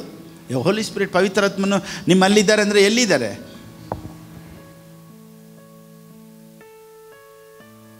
ಸೊ ಈ ಊಂಬಲ್ಲಿರೋ ಇಬ್ಬರು ಸಂತತಿ ಬಗ್ಗೆ ಇವನು ಹಿಂಗೆ ಇರ್ತಾನೆ ಅಂತ ದೇವ್ರು ಹೇಳ್ತಾರೆ. ನೋಡಿ, ಇವನು ಚಿಕ್ಕವನು ದೊಡ್ಡವನಿಗಿಂತ ದೊಡ್ಡವನಾಗ್ತಾನೆ, ದೊಡ್ಡವನು ಚಿಕ್ಕವನಿಗೆ ಕೆಲಸ ಮಾಡ್ತಾನೆ. ಇವನ ನೇಚರ್ ಹಿಂಗೆ ಇರುತ್ತೆ, ಇವನು ಹಿಂಗೆ ಇರ್ತಾನೆ. ಗರ್ಭದಲ್ಲಿ ನೋಡಿದ ತಕ್ಷಣ ದೇವರು ಹೇಳ್ಬಿಡ್ತಾರೆ ಇವನಿದೆ ಅಂತ. ಸೊ ರೀರೈಟ್ ಆಗುತ್ತೆ. ಯೇಸು ಸ್ವಾಮಿನ ಸ್ವಂತ ರಕ್ಷಕನಾಗಿ ನೀವೆಲ್ಲ ಸ್ವೀಕಾರ ಮಾಡ್ಕೊಂಡಿದ್ಮೇಲೆ ಕ್ರೋಮೋಸೋನಲ್ಲಿ ದೇವ್ರು ಕೆಲಸ ಮಾಡ್ತಾರೆ. ನಿನ್ನ DNA ನಿಮ್ಮ ಫ್ಯಾಮಿಲಿ ಹೆರಿಡಿಟಿಯಲ್ಲಿ ಒಬ್ಬರು ಐಶ್ವರ್ಯವಂತರಿಲ್ಲ, ಆದರೆ ನೀನು ಲಾಕಿಯರಾಗಿ ಕರೋರ್ಪತಿಯಾಗಿರ್ತಾರೆ. ಯಾಕಂದರೆ DNA ಚೇಂಜ್. ಫ್ಯಾಮಿಲಿಯಲ್ಲಿ ಹಂಗೆ ಕ್ಯಾನ್ಸರು, ಹಂಗೆ ಹಾರ್ಟ್ ಅಟ್ಯಾಕ್ ಹಂಗೆ ಬಂತು, ಆದರೆ ನಾವು ಅದಿಲ್ಲ. ಸಂತತಿಯಲ್ಲಿ ಬಂದಂಥ ಕಾಯಿಲೆಗಳು ಸ್ಟಾಪ್ ಆಗುತ್ತೆ. ಯಾಕಂತ God has worked in your chromosome. Oh my God.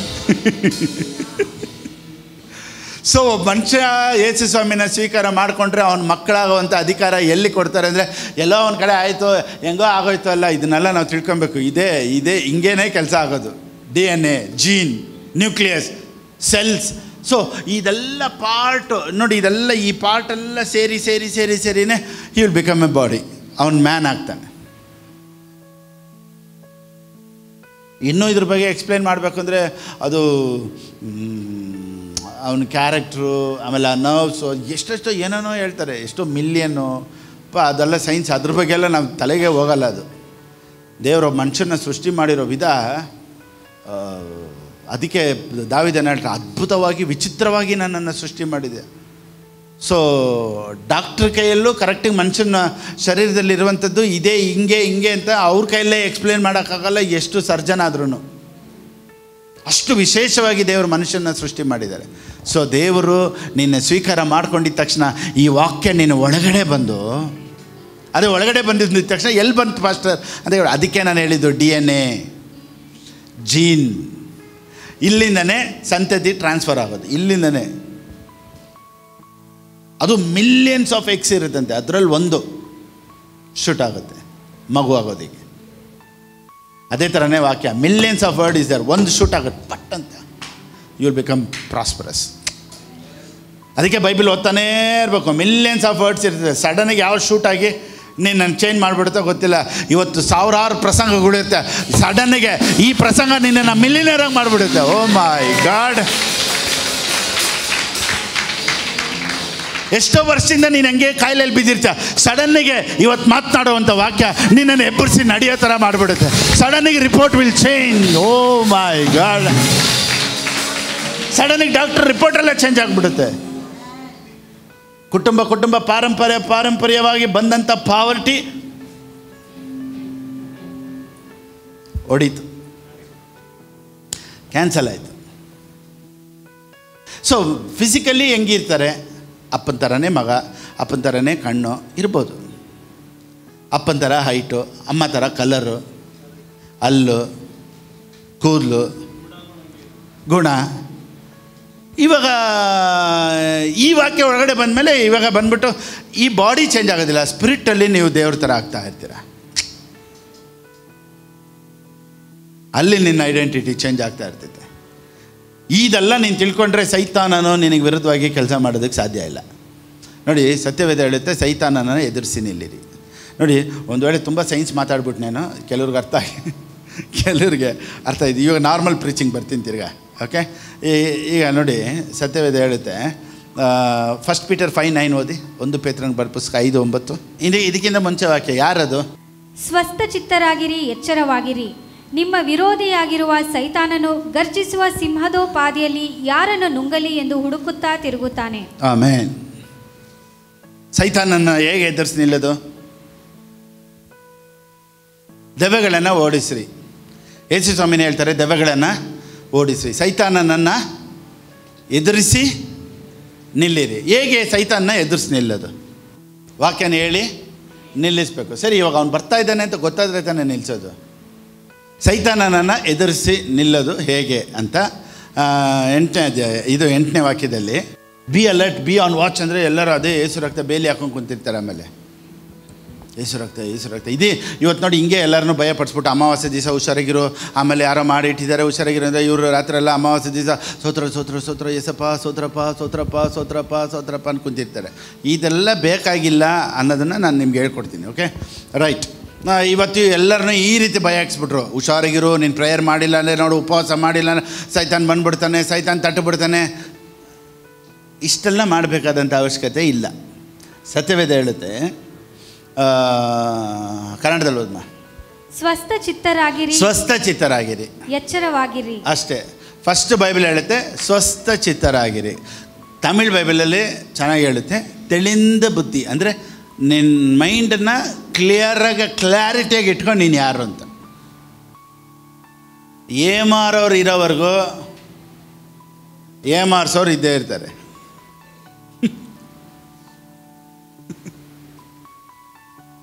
So ಒಬ್ಬರನ್ನ ಏಮಾರಿಸ್ಬೇಕಂದ್ರೆ ಅವ್ರು ಎಷ್ಟು ಏಮಾರ್ತಾರೆ ಅಂತ ಫಸ್ಟ್ ತಿಳ್ಕೊಂಬಿಟ್ಟು ಆಮೇಲೆ ಏಮಾರಿಸೋದು. ಫಸ್ಟ್ ಅವ್ರು ಬಂದು ನೋಡ್ತಾರೆ ನೀನು ಗೂಬೇನಾ ಅಂತ. ಅವ್ರು ನೀವು ಗೂಬೆ ಥರ ಇದ್ದರೆ ಗೂಬೆನ ನಿನ್ನ ತಲೆ ಮೇಲೆ ಕುಂಡ್ರಿಸ್ತಾರೆ. ಇದೇ ಗೂಬೆ ಕುಂಡ್ರಿಸೋದು.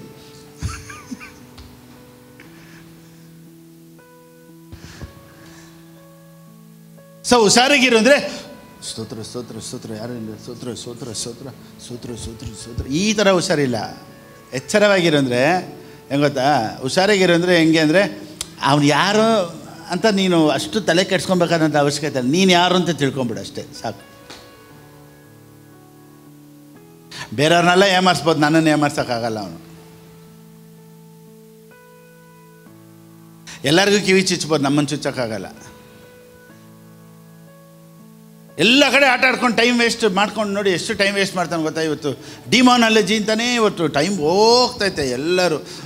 ಒಂದು ಕಡೆ ಹಿಂಗೆ ಪಾಸ್ಟರ್ ತುಂಬ ಬ್ಯುಸಿ, ಒಂದು ಪಾಸ್ಟರ್ ಇಲ್ಲಿ ಸೈತಾನ್ ಹೋಗಿ ಎಷ್ಟು ನಮ್ದು ಇಲ್ಲ ನಾನು ಹೋಗೋದ, ಎಲ್ಲಿಂದ ಬಂದೆ, ಹೆಂಗೆ ಬಂದೆ ಅಂತ ಇದು ಬುಕ್ ಇಟ್ಕೊಂಡು ಕೇಳ್ತಾನೆ ಅವರೆಲ್ಲ.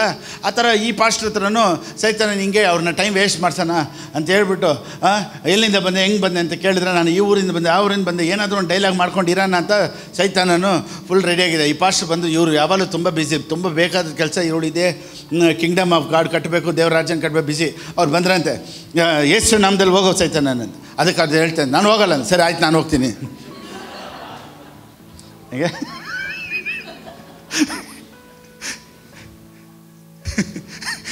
ಯಾಗೋದಾ? ಹೋಗು ಅಂತ ಹೇಳ್ಬಿಟ್ಟು ಹೋಗ್ತಾ ಇರಬೇಕು. ಸುಮ್ಮನೆ ಅದ್ರ ಜೊತೆ ಕುಂತ್ಕೊಂಡು ನೀನು ಎಲ್ಲಿಂದ ಬಂದೆ, ಹೆಂಗೆ ಬಂದೆ, ನಾನು ಇವಳು ಹೂವು ಇಟ್ಕೊಂಡಿದ್ಲು, ನಾನು ಹಿಂದೆ ಬಂದೆ, ಆಮೇಲೆ ಕುಂಕುಮ ಚೆನ್ನಾಗಿತ್ತು ಅಂತ ನಾನು ಮೇಲೆ ಬಂದು ಕುಂತ್ಕೊಂಡೆ. ಈ ಸ್ಟೋರಿ ಎಲ್ಲ ಯಾಕೆ ಕೇಳಬೇಕು ನಾವು? ಬೈಬಲಲ್ಲಿ ಯಾರಾದ್ರು ಹಂಗೆ ಕುಂತ್ಕೊಂಡು ಕೇಳ್ತಾ ಇದ್ರಾ? ಯಾರು ಇವತ್ತು ನಾವು ನೋಡಿ ಹೊಸ್ದಾಗಿ ಏನೋ ಮಾಡಿಬಿಡ್ತಾ ಇದ್ದೀವಿ. ಅದೆಲ್ಲ ಬೇಕಾಗಿಲ್ಲ. ಸೈತಾನನ್ನು ಎದುರಿಸಿ ನಿಲ್ಲರೆ ನೀವು ಯಾರು ಅಂತ ಗೊತ್ತಾದ್ರೇ ನಿನಗೆ ಇಂಥ ಕಾಟಗಳೆಲ್ಲ ಇರಲ್ಲ. ನೋಡಿ, ಇವತ್ತು ವಾಕ್ಯನ ಕೇಳೋರಿಗೆ ಡೆಲಿವರೆನ್ಸೇ ಬೇಕಾಗಿಲ್ಲ. Price the lord. ಪಾಸ್ಟರ್ ಇಲ್ಲಿ ನಿಮ್ಮ ಚರ್ಚಲ್ಲಿ ದೆವ್ವ ಓಡಿಸೋ ಕೆಲಸ ಮಾಡಲ್ವಾ? ವಾಕ್ಯನ ಹೇಳ್ತಾನೇ ಇದ್ದೀವಲ್ಲ, ವಾಕ್ಯ ಇರೋ ಕಡೆ ಸೈತಾನನ್ನು ಇರೋಕ್ಕೆ ಚಾನ್ಸಸ್ ಇಲ್ಲ. ಆಮೇಲೆ ಅದಕ್ಕೆ ನಾವು ಈ ಕೆಲಸ ಮಾಡಲ್ಲ, ನಾವು ಈ ಕೆಲಸ ಮಾಡ್ತಾಯಿದ್ದೀವಿ, ಮಾತಾಡೋ ಕೆಲಸ ಮಾಡ್ತಾಯಿದ್ದೀವಿ. So when I speak the word, ಎಲ್ಲ ಪರಿಸ್ಥಿತಿಗಳು ಚೇಂಜ್ ಆಗುತ್ತೆ. ಸೊ ನಿನ್ನ ಕ್ರೋಮೋಸೋಮ್ DNA ದೇವ್ರ ಕೆಲಸ ಮಾಡ್ತಾರೆ ಅಂದಮೇಲೆ, ಸೊ ಜ್ಞಾನನೇ ರೀ ಎಲ್ಲನೂ. ಎಲ್ಲರೂ ಹೇಳಿ, ಹಾರ್ಡ್ ವರ್ಕ್ ಎಲ್ಲ ನೋಡಿ. ನಾನು ಒಂದು ಹೇಳ್ತೀನಿ ಚೆನ್ನಾಗಿದೆ, ಹಾರ್ಡ್ ವರ್ಕಿಗೆ ಕಾಸು ಕಮ್ಮಿ, ಸ್ಮಾರ್ಟ್ ವರ್ಕಿಗೆ ಕಾಸು ಜಾಸ್ತಿ. ತುಂಬ ಕಷ್ಟಪಟ್ಟು ಕೆಲಸ ಮಾಡ್ತಾರೆ ನೋಡಿದ್ರೆ ಅವ್ರಿಗೆ ಕೂಲಿ ಒಂದು ದಿನಕ್ಕೆ 500,000. ಸ್ಮಾರ್ಟ್ ವರ್ಕ್ ಓದ್ಬಿಟ್ಟು ಸುಮ್ಮನೆ ಹಂಗೆ ಬಂದ್ಬಿಟ್ಟು ಹೋಗ್ತಾನಲ್ಲ, ಅವನಿಗೆ 50,000 ಸಂಬಳ. ಲಕ್ಷ ಸಂಬಳ. ಅವನು ಕಲ್ತಿರ್ತಾನೆ. ಒಂದು ಇಂಜಿನಿಯರ್ ಬಂದರೆ ಅವನಿಗೆ ಸಂಬಳನ ಬಿಲ್ಡಿಂಗ್ ಕಟ್ಟೋರ್ಗೆ ಸಂಬಳ ಜಾಸ್ತಿನ? ಇಂಜಿನಿಯರಿಗೆ ಸಂಬಳ ಜಾಸ್ತಿನ, ಬಿಲ್ಡಿಂಗ್ ಕಟ್ಟೋರ್ಗೆ ಸಂಬಳ ಜಾಸ್ತಿನ? ಕಷ್ಟಪಡೋದು ಯಾರು? ಇಂಜಿನಿಯರ ಅಲ್ಲ ಮನೆ ಕಟ್ಟೋರ? ಹಾರ್ಡ್ ವರ್ಕ್ ಮಾಡೋರು ಯಾರು? ಕೆಲಸ ಮಾಡೋರು. ಇವನು ಇದಕ್ಕೆ ಕಾಸು. ಎಲ್ಲರೂ ಹೇಳಿ, ಇದಕ್ಕೆ ಕಾಸು. ಸೊ ಇದೊಂದು ಇದ್ಬಿಟ್ರೆ ನೀವು ಪ್ರಾಸ್ಪರಿಟಿ ಬಂದ್ಬಿಡುತ್ತೆ. ಇದಿದ್ಬಿಟ್ರೆ ನಿನಗೆ ಡೆಲಿವರೆನ್ಸ್ ಪ್ರೇಯರ್ ಬೇಕಾಗಿಲ್ಲ. ಇದಿದ್ಬಿಟ್ರೆ ಪ್ರಾಸ್ಪರಿಟಿ ಬರುತ್ತೆ. ಇದಿದ್ಬಿಟ್ರೆ ಯು ವಿಲ್ ಬಿ ಹೀಲ್ಡ್. ನೀನು ಯಾರಂತ ಗೊತ್ತಾಗ್ಬಿಟ್ರೆ ನಿನಗೆ ಹೀಲಿಂಗ್ ಪ್ರೇಯರೇ ಬೇಕಾಗಿಲ್ಲ, ನಿನಗೆ ಡೀಲಿಂಗ್ ಪ್ರೇಯರೇ ಬೇಕಾಗಿಲ್ಲ. ಜ್ಞಾನ. ಅದಕ್ಕೇ ಕುಂತ್ಕೊಂಡು ವಾಕ್ಯ ಕೇಳಬೇಕು. By hearing the word, by hearing the word. ವಾಕ್ಯ ಕೇಳ್ತಾ ಇರೋರು ಪರಿಸ್ಥಿತಿಗಳು ಚೇಂಜ್ ಆಗ್ತಾನೇ ಇರುತ್ತೆ. ಗಂಟೆಗಟ್ಟಲೆ ಕುಂತ್ಕೊಂಡು ಪ್ರೇಯರ್ ಮಾಡೋರ ಪರಿಸ್ಥಿತಿ ಚೇಂಜ್ ಆಗಲ್ಲ. ನಾನು ನೋಡಿದ್ದೀನಿ, 3 ಅವರ್ 4 ಅವರ್ ಪ್ರೇಯರ್ ಮಾಡಿರೋರನ್ನೆಲ್ಲ ನೋಡಿದ್ದೀನಿ. ಕಂಟಿನ್ಯೂ ಬಾಗಿಲು ಹಾಕ್ಬಿಟ್ಟು ಸೋದ್ರ ಪ್ರೇಯರ್ ಮಾಡಿ 4 ಅವರ್ 5 ಅವರ್ ಪ್ರೇಯರ್ ಮಾಡಿರ್ತಾರೆ. ಯಾವುದೂ ಚೇಂಜ್ ಆಗಿರಲ್ಲ ಲೈಫಲ್ಲಿ. ಈ ಸುಮ್ಮನೆ ವಾಕ್ಯ ಕೇಳ್ಬಿಟ್ಟು ಸುಮ್ಮನೆ ಹಿಂಗೆ ಕೊಡ್ತಾರೆ ನೋಡ್ದೆ, ಅವ್ರ ಲೈಫ್ಗಳೆಲ್ಲ ಚೇಂಜ್ ಆಗ್ಬಿಡ್ತದೆ. ಆಶೀರ್ವಾದವಾಗಿರೋದಕ್ಕೆ ಏನು ಮಾಡಬೇಕು? ಪಾಸ್ಟರ್ ನಾನು ಪ್ರೇಯರ್ ಮಾಡ್ತಾನೇ ಇದ್ದೀನಿ. ಇಷ್ಟು ನೀನು ಕಷ್ಟಪಡಬಲ್ ಕವರಲ್ಲಿ ಸುಮ್ಮನೆ ಕಾಸು ಇಟ್ಬಿಟ್ಟು ಹೋಗ್ತಾರೆ, ಕೆಲಸ ಮಾಡ್ತೈತೆ. ಆಶೀರ್ವಾದವಾಗಿರ್ಬೇದಕ್ಕೆ ಸ್ಮಾರ್ಟಾಗಿರಬೇಕು. ಏನು ಮಾಡಿದ್ರೆ ಬರುತ್ತೆ, ಇದಕ್ಕೆ ಕೊಟ್ಟರೆ ಬರುತ್ತೆ. ಕೊಟ್ಟು ಬರ್ಸ್ಕೊ. ಅದನ್ನು ಬಿಟ್ಟು ಮೊಣಕಾಲಲ್ಲಿ ನಿಂತ್ಕೊಂಡು ದೇವರೇ ನಾನು ಮೊಣಕಾಲಲ್ಲಿ ನಿಲ್ತೀನಿ, ನಾನು ಮೆಣಸಿನ್ಕಾಯಿ ಮೇಲೆ ನಿಲ್ತೀನಿ, ಇದು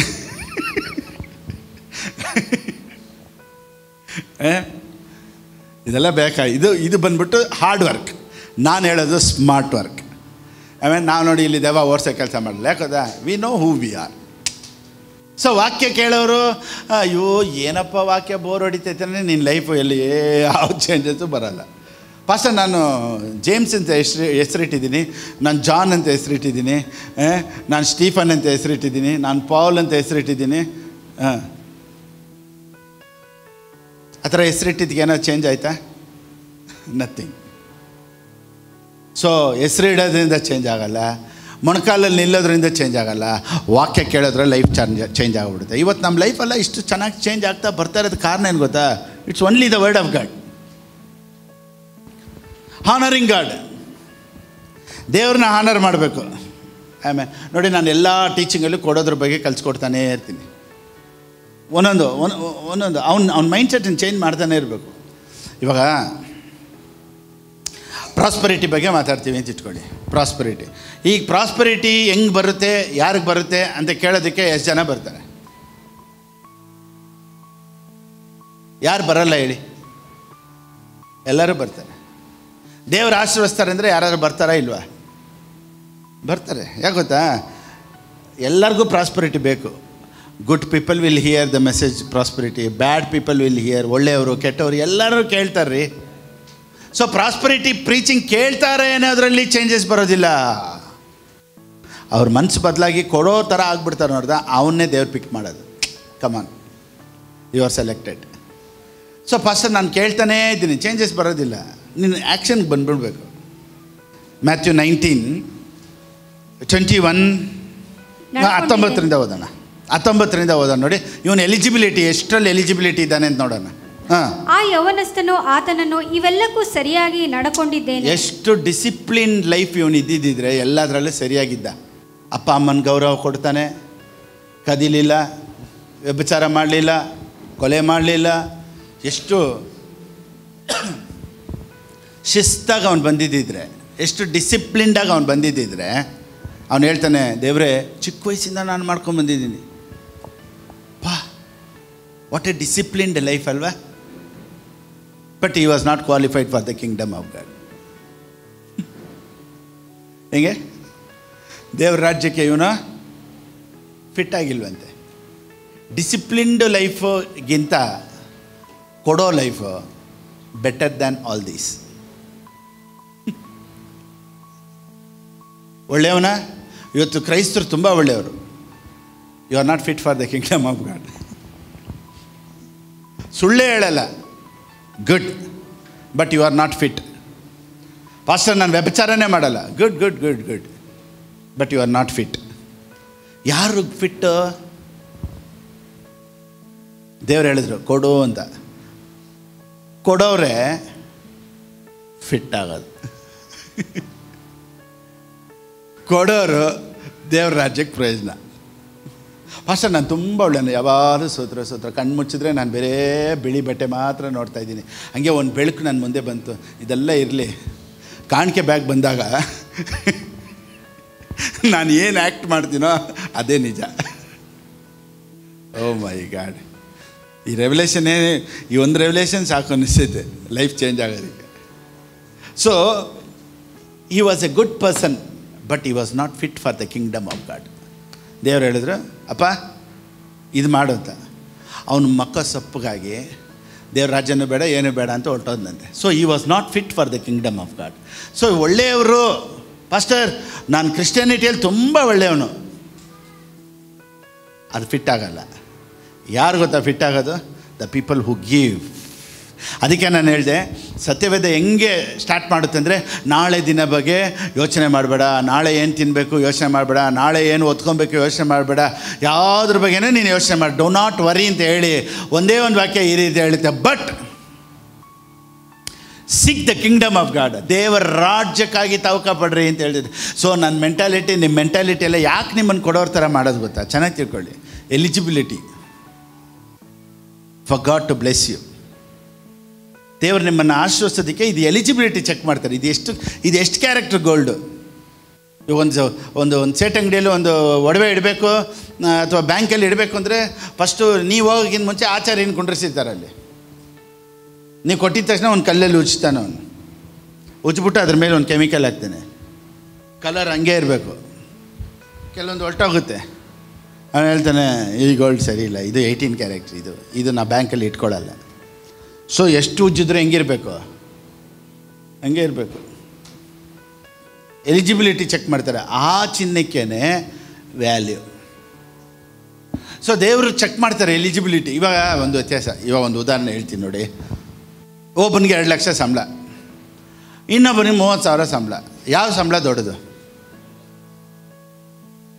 ಯಾರು ಜನರು ನೋಡಿದಾಗ ಅವನ್ನ ಯಾರನ್ನ ದೊಡ್ಡವನ ಥರ ನೋಡ್ತಾರೆ? 30,000 ಸಂಬಳ ಇರೋರನ್ನ, 2 ಲಕ್ಷ ಸಂಬಳ ಇರೋರನ್ನ ಜನರು ವಾವ್ ಅಂತ ನೋಡ್ತಾರೆ. ಇವಾಗ ಅವ್ರಿಗೊಂದು ಅಪ್ಪ ಇರ್ತಾರೆ, ಒಂದು ಅಮ್ಮ ಇರ್ತಾರೆ ಅಂತ ಇಟ್ಕೊಳ್ಳಿ. ಈ 2 ಲಕ್ಷ ಸಂಬಳದವನ್ನ ಎತ್ಕೊಂಡು ಹೋಗಿ ಅವ್ರ ಅಪ್ಪ ಅಮ್ಮನ ಓಲ್ಡ್ ಏಜಲ್ಲಿ ಬಿಟ್ಬಿಡ್ತಾನೆ. 30,000 ಸಂಬಳ ಇರೋನು ಅವ್ರ ಅಪ್ಪನ ಜೊತೆಲಿ ಇಟ್ಕೊಂಡವನೆ. ಇವಾಗ ಯಾರನ್ನ ಜನ ವಾವ್ ಅಂತಾರೆ? 2 ಲಕ್ಷ ತಾನೇ ದೊಡ್ಡದು. 2 ಲಕ್ಷ ದೊಡ್ಡದ, 30,000 ದೊಡ್ಡದ? ಇವಾಗ 2 ಲಕ್ಷ ತೊಗೊಳ್ಳೋನು ದೊಡ್ಡವನ, 30,000 ತೊಗೊಳ್ಳೋನು ದೊಡ್ಡವನ? ಯಾಕೆ ಅವ್ರಪ್ಪನ ಘನಪಡಿಸ್ತಾರೆ. ನಾನೇನು ಹೇಳ್ತೀನಿ ಅಂದರೆ, ಇಲ್ಲಿ ಎಷ್ಟು ಲಕ್ಷ ಸಂಬಳ ತೊಗೊಳ್ತಾರೆ ಅವ್ರು ದೊಡ್ಡವರಲ್ಲ, ಅಪ್ಪನ ಘನಪಡಿಸೋರು ಮಾತ್ರನೇ ದೊಡ್ಡವರು.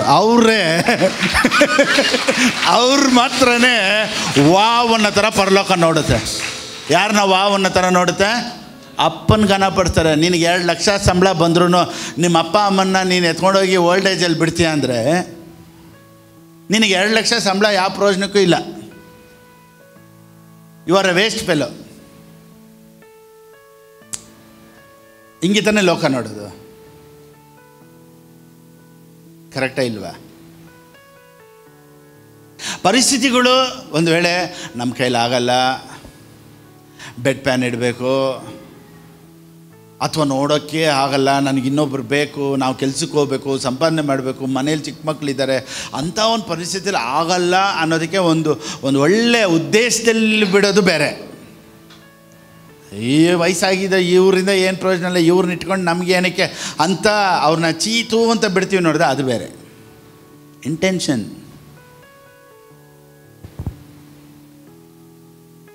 ಕೆಲವ್ರು ತಂದೆ ತಾಯಿಗಳು ನೋಡೋಕ್ಕಾಗಲ್ಲ, ಒಬ್ರು ನೋಡ್ಕೋಬೇಕು, ಅದಕ್ಕೆ ಟೇಕ್ ಕೇರ್ ಮಾಡೋದಕ್ಕೆ ಒಬ್ರು ಇರಬೇಕು, ಅಂಥವ್ರನ್ನೆಲ್ಲ ಎತ್ಕೊಂಡೋಗಿ ಬಿಟ್ಟಿರ್ತಾರೆ.